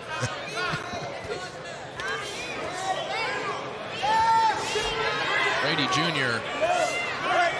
just comfortably walking Jesus Vasquez Jr. down. You saw he had time to adjust his trunks and land a right hand in the same sequence. That's a new move. Brady just continues to come back to that stiff jab. When he get him on the ropes, he probably should end that shot with a right hand to the body because he's missing up top. If you hit him with that right hand to the body, oh, it'll bring that arm down, and you'll get that right hand up top back. Brady looks very comfortable in there, dropping his hands now. Seems like he's ready to have some fun. Not much coming back from Vasquez. At this point, I'm not sure if Vasquez is trying to win this fight and is in survival mode at this point. Possibly. You know, being that this is only the 4th round, he still has an opportunity.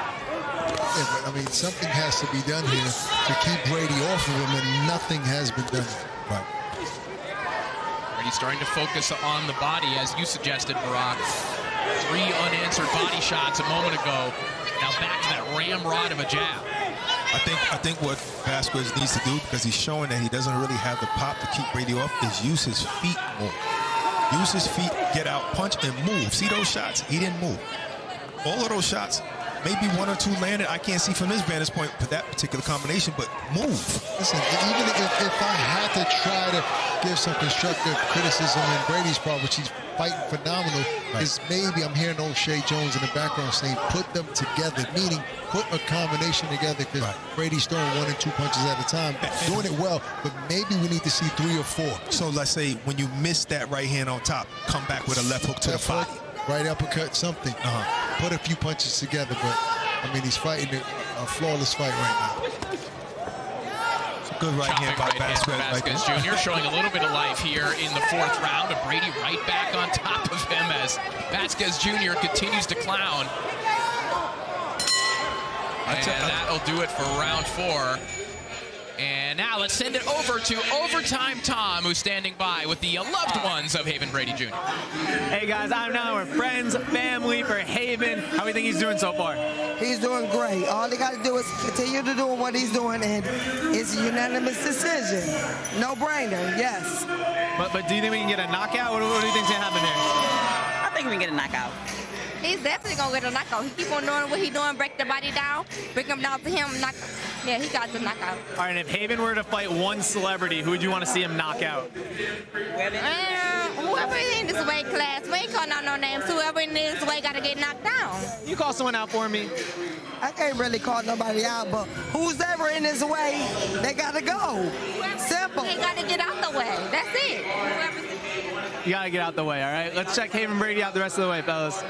He said celebrity, guys. He said if he could fight any celebrity. Those are real fans. They don't care about no celebrities. They want him. They don't know anybody to move up in this division. That's what they want. Yeah, Haven's not fighting on Misfits boxing. They're thinking about come on, the contenders. Look at the skill that we're seeing here. He's not fighting somebody. Round 5 underway. A dominant performance thus far from Haven Brady Jr. A lot to like. And this is just a visually appealing style for television as well. The defense is good. The offense is even better as he bangs away to the body. Sweat finally hit my face for this one. Good left hook by Brady.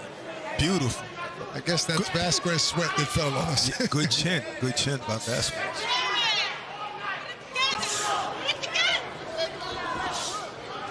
Gotta use your legs, Vasquez. Gotta use your legs. I mean, Vasquez right now is spending more time hammering his own stomach than he is throwing his own punches. He's trying to. I think the hardest shots were about Brady. Wow, look at that. Look at his rib cage.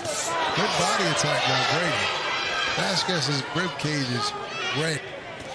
Wow, Brady really does remind me of a young Andre Bird. Yeah, he does.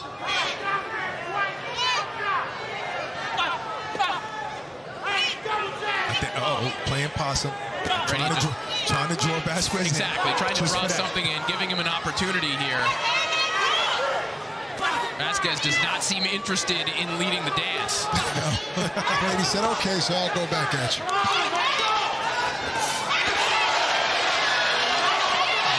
He's complaining about getting hit behind the head, but those are good shots. He's turning his head. Brady's very conditioned because it takes a lot. It takes a lot of stamina. Keep at that pace. Keep up this pace with those hard shots. Very well prepared for this 8-round fight, Brady is. I mean, he's in a great camp, great stable there in Philly. With Boots and Posey, O'Shea Jones. Good pedigree out there, Jim. You got Andy Cruz in there. Oh, man. Incredible stable. Incredible stable of names and talent. Nice hard right hand there from Haven Brady as Vasquez swims out. Gets to the next set of ropes. Yeah, now fight really falling into a very predictable pattern at this point here, guys. I was about to say that, and I think Vasquez really is doing what Ak is saying. He's just surviving right now.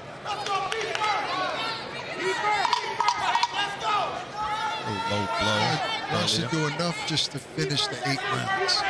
I'm sorry, guys. I'm calling. No disrespect to Vasquez, but it's what I'm watching right now.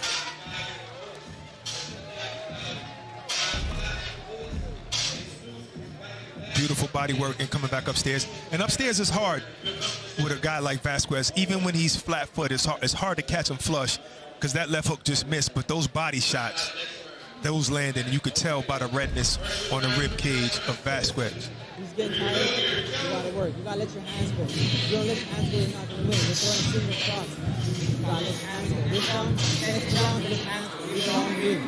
You're gonna win. Let's go. Absolutely, and it's what we've been saying. Let's go.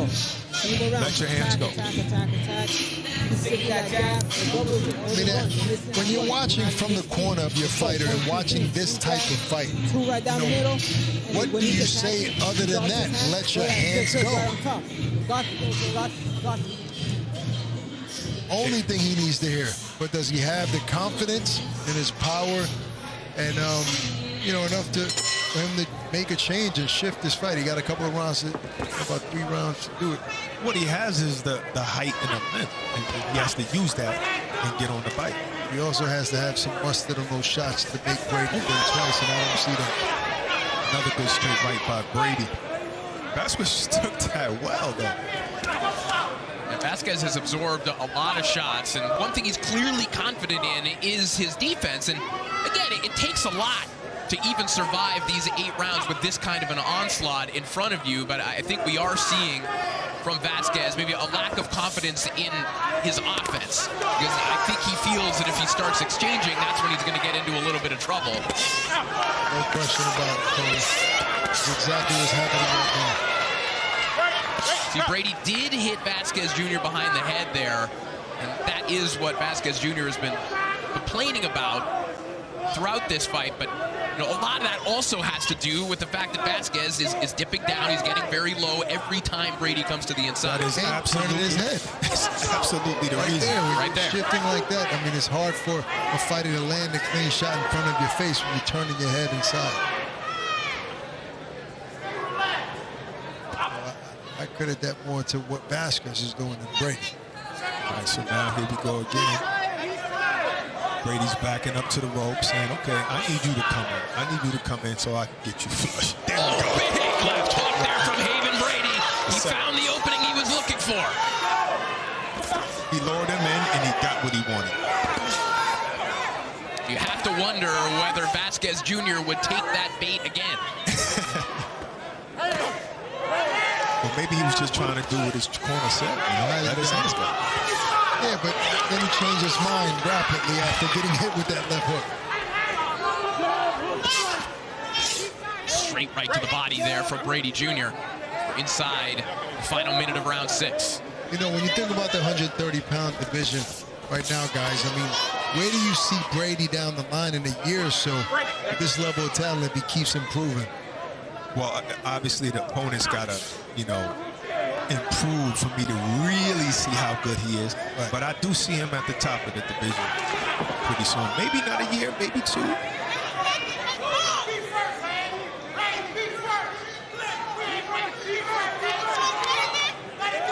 We're at a standstill here. Vasquez Jr. not interested in engaging. Spending a lot of time emoting throughout this fight, though. Oh. Good choice of punches by Brady there. Slipping that right uppercut in there. All right, maybe a year. Brady's good. And just a young man that wants to improve every time out. So at this pace, I see it going very well. All right, let's send it over to Overtime Tom, who's standing by with O'Shea Jones. Thank you, fellas. I am down here with O'Shea. You got the win earlier. You're out here watching your teammate Haven do his thing. What do you think about his performance so far? I think he's doing good. I think he's going to get him out in the next round or maybe the last round. There you go, there you go. And then what did you see from him throughout this camp? Anything different from him? What have you kind of learned from him working out with him? Ever since he knew he was fighting for a title, even before then, he just been, you know, giving everybody that extra push in the camp. You know what I mean? Like that extra mile or that extra little workout, you know, every little bit counts in the camp. And both of you guys, since joining OTX, you guys have really put on a show every single time that you come out here. What's it been like, kind of this process over the last, year or so? It's been good to me because I'm originally from Toledo, Ohio, so Atlanta kind of been my second home now. You know, I'm a part of the OTX original, and, you know, we here to stay. Awesome. Appreciate you, O'Shea. Hopefully Haven gets his dub right here. Back to you guys. Thank you so much, Tom. Round 7 begins. Hard right hand over the top there from Haven Brady. And I think the mouthpiece might be out as well. Yes, definitely. Mouthpiece is on the canvas, so Haven Brady with an opportunity here if he could break free to basically take free shots. Jesus Vasquez wisely trying to hold on so that he can get that mouthpiece back in. That was smart. That was very smart by Vasquez to hold on because the referee needs a lull in the match to break it.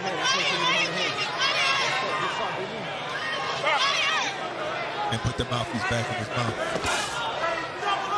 But that was a hard left hand that shook it, and then the right hand knocked it out. That was a right hand that just whistled by the face of Vasquez Jr. there. The two of them. A different level of aggression coming out of Haven Brady Jr. right now. I think it's going to have to be a left hand. It's going to have to be a left hook by Brady, to really seal the deal on that shot if you want to do what Jones just said and end it, because that right hand is just a little too hard to land on Vasquez. Flush. Listen, guys, the type of fight that Vasquez is fighting right now is not a fight that's going to put himself in a position to be knocked out. He is literally not trying to be knocked out. It's going to be very difficult for Brady to land a big shot. This kind of reminds me of Canelo versus Plant. Canelo had to go to the body with the left hook and hurt him with the left hook. We take a look at these punch stats right now. Haven Brady Jr. outlanding Vasquez Jr. 141 to 29. I mean, one-sided. To put that in perspective, over a 12-round fight, as Brady Jr. lands 2 big right hands again. Over a 12-round fight, if you can hold someone to less than 100 landed punches, that's a phenomenal defensive performance. Right. This is incredible.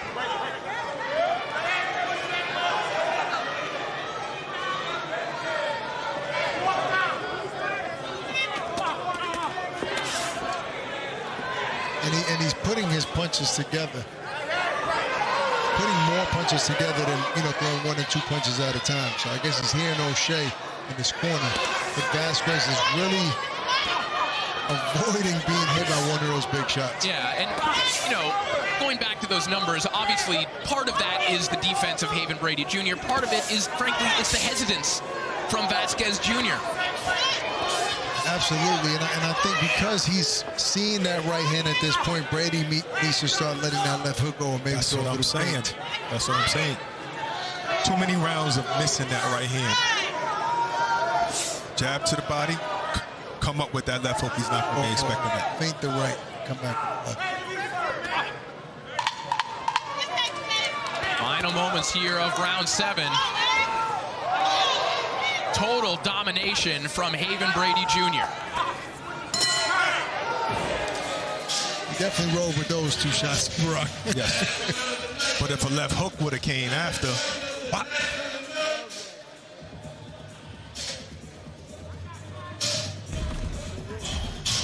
Well, this is a money run coming up. There it goes again. So he feinted. He feinted the jab. Brady feinted the jab and came up with a right hand. Yep. Perfectly. Boom. Place shot. Knocked his mouthpiece out. They go to vibe cam. And that once the mouthpiece was out, he just jumped on him. He signals to the ref. Oh, my mouthpiece is out. The ref is not going to just stop it like that when the guy's still punching.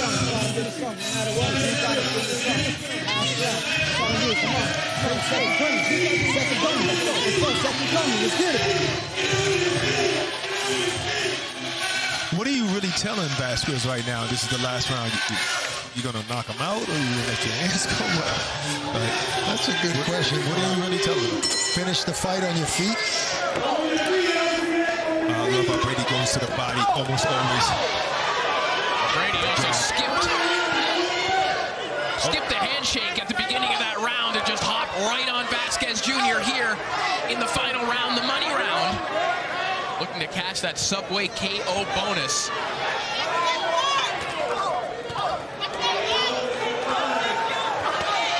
Brady just all over Vasquez Jr. once again. This is a lot of pressure in the last round. That says he is very, very conditioned. And again, it goes back to answering questions that critics had about him as a prospect. Of course, earlier in his career, he had those issues making weight. So you know what comes with that, the type of criticism that comes with that. Right. Now you see Brady still pushing the pace in the 8th round. And you hear his stablemate, O'Shea Jones, telling you, hey, he's the one leading the runs. He's the one pushing us in the gym now. And this is a one-sided shutout right here. And a great performance by Brady. Trying to get that bonus money and get the last round knockout. Brady just firing that left hook. You see 2 of them connecting as Vasquez Jr. tries to find somewhere to go. Inside the small ring here at OTX. Can I throw something out there? Imagine Brady versus Malik Montgomery. Wow. Wouldn't that be crazy? That's a fight right there. That's the opposite type of challenge of what he's facing right now. 100%. And that's a point I think we need to hit on too, guys. I mean, every fight for a prospect doesn't boil down to did they get a knockout or not. No. I mean, Haven Brady Jr. learned something last time against Waldemar Carrill in terms of dealing with frustration, a different type of frustration.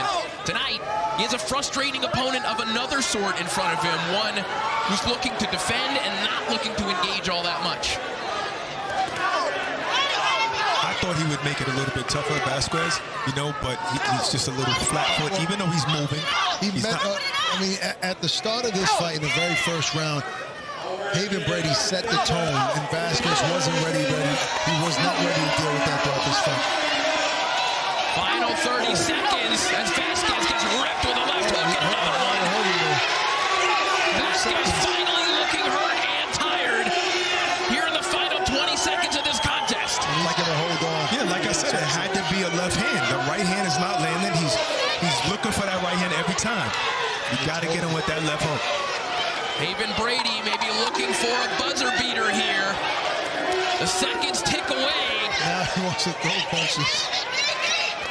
One final offering here from Vasquez Jr. I think he's proud with just finishing on his feet in this showdown. I think so, and that's why he finished it with a nice little flurry of arm punches to show that he's a warrior. But it was a one-sided fight for Brady. I mean, Warriors don't fight 8 rounds like that first and then just finish in the last 10 seconds. I'm sorry. I think that's what he's telling himself. I didn't say he was. I think that's what he's telling himself. And, you know, he fought his style. He fought his style, and he absorbed a lot of punishment in this one. You know, would television viewers want him to engage more? Of course, but he certainly took a lot of heavy leather from Haven Brady, as we'll see in the highlights of the final round right now.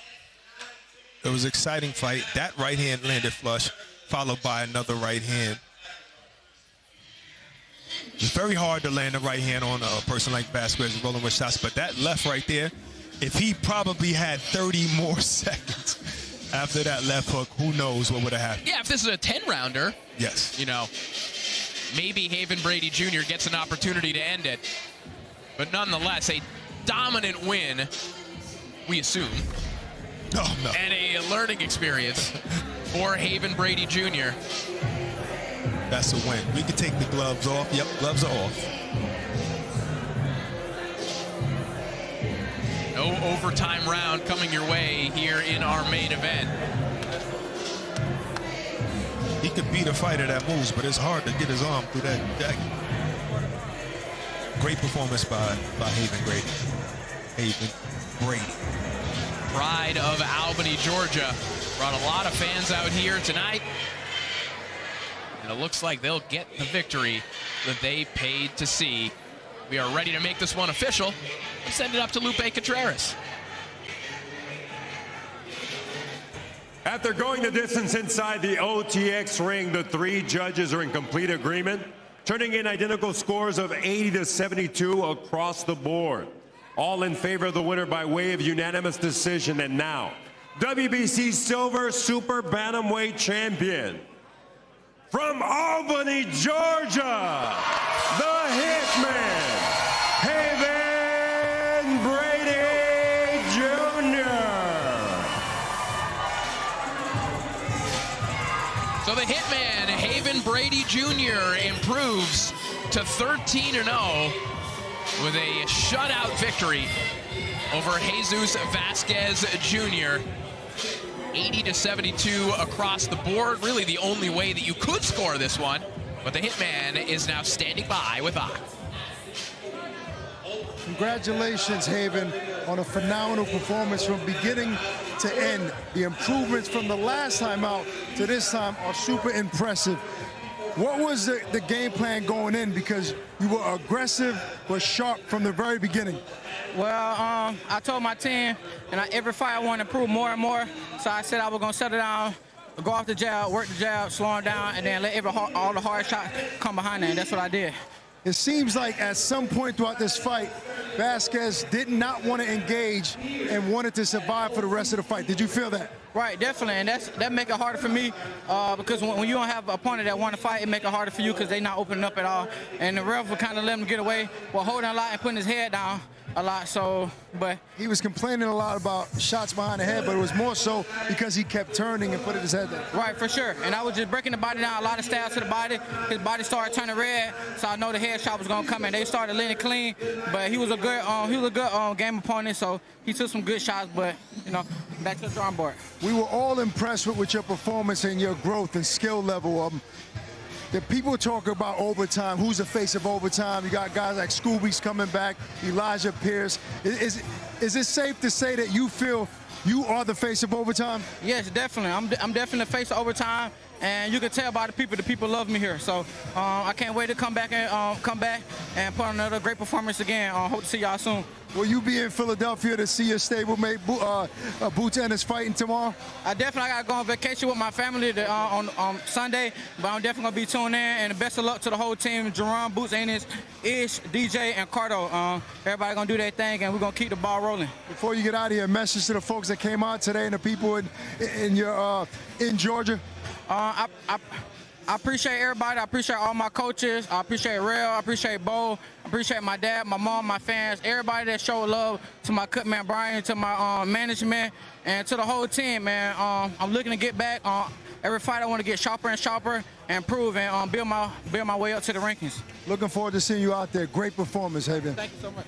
Guys, Thank you so much, Jock. A big win for Haven Brady Jr., one of the top 130-pound prospects in the sport of boxing today, and had a tricky opponent in front of him tonight, Barack, a guy who didn't want to stand still, was defensively responsible enough to last throughout this fight, but still, despite that, we did see growth from Haven Brady in this fight. Right, as I said at the top of the show, fighters who fight like Vasquez show you how good you are.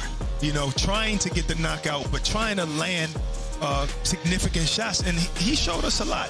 It's tricky. He's a tricky fighter, Vasquez, but he dominated, and that's what we needed to see. Yeah. Not trying to land shots, but he's landing all of it. Look, he landed 184 shots. 180 to 40 is nuts, guys. That is never see that. As one-sided as you're going to see. Haven Brady Jr.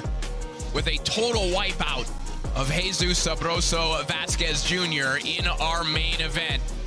And listen, when you want to be considered a top prospect, that's the type of performance you tune in. You either score a knockout or it's a total shutout. As we take a little speed run through our highlights for tonight, a reminder that you can vote on the C4 fight of the night. C4 Energy that hits. Go vote for your top fight of the night on Instagram at Overtime Boxing. Guys, my pick would be Sanchez Villanueva. What's yours?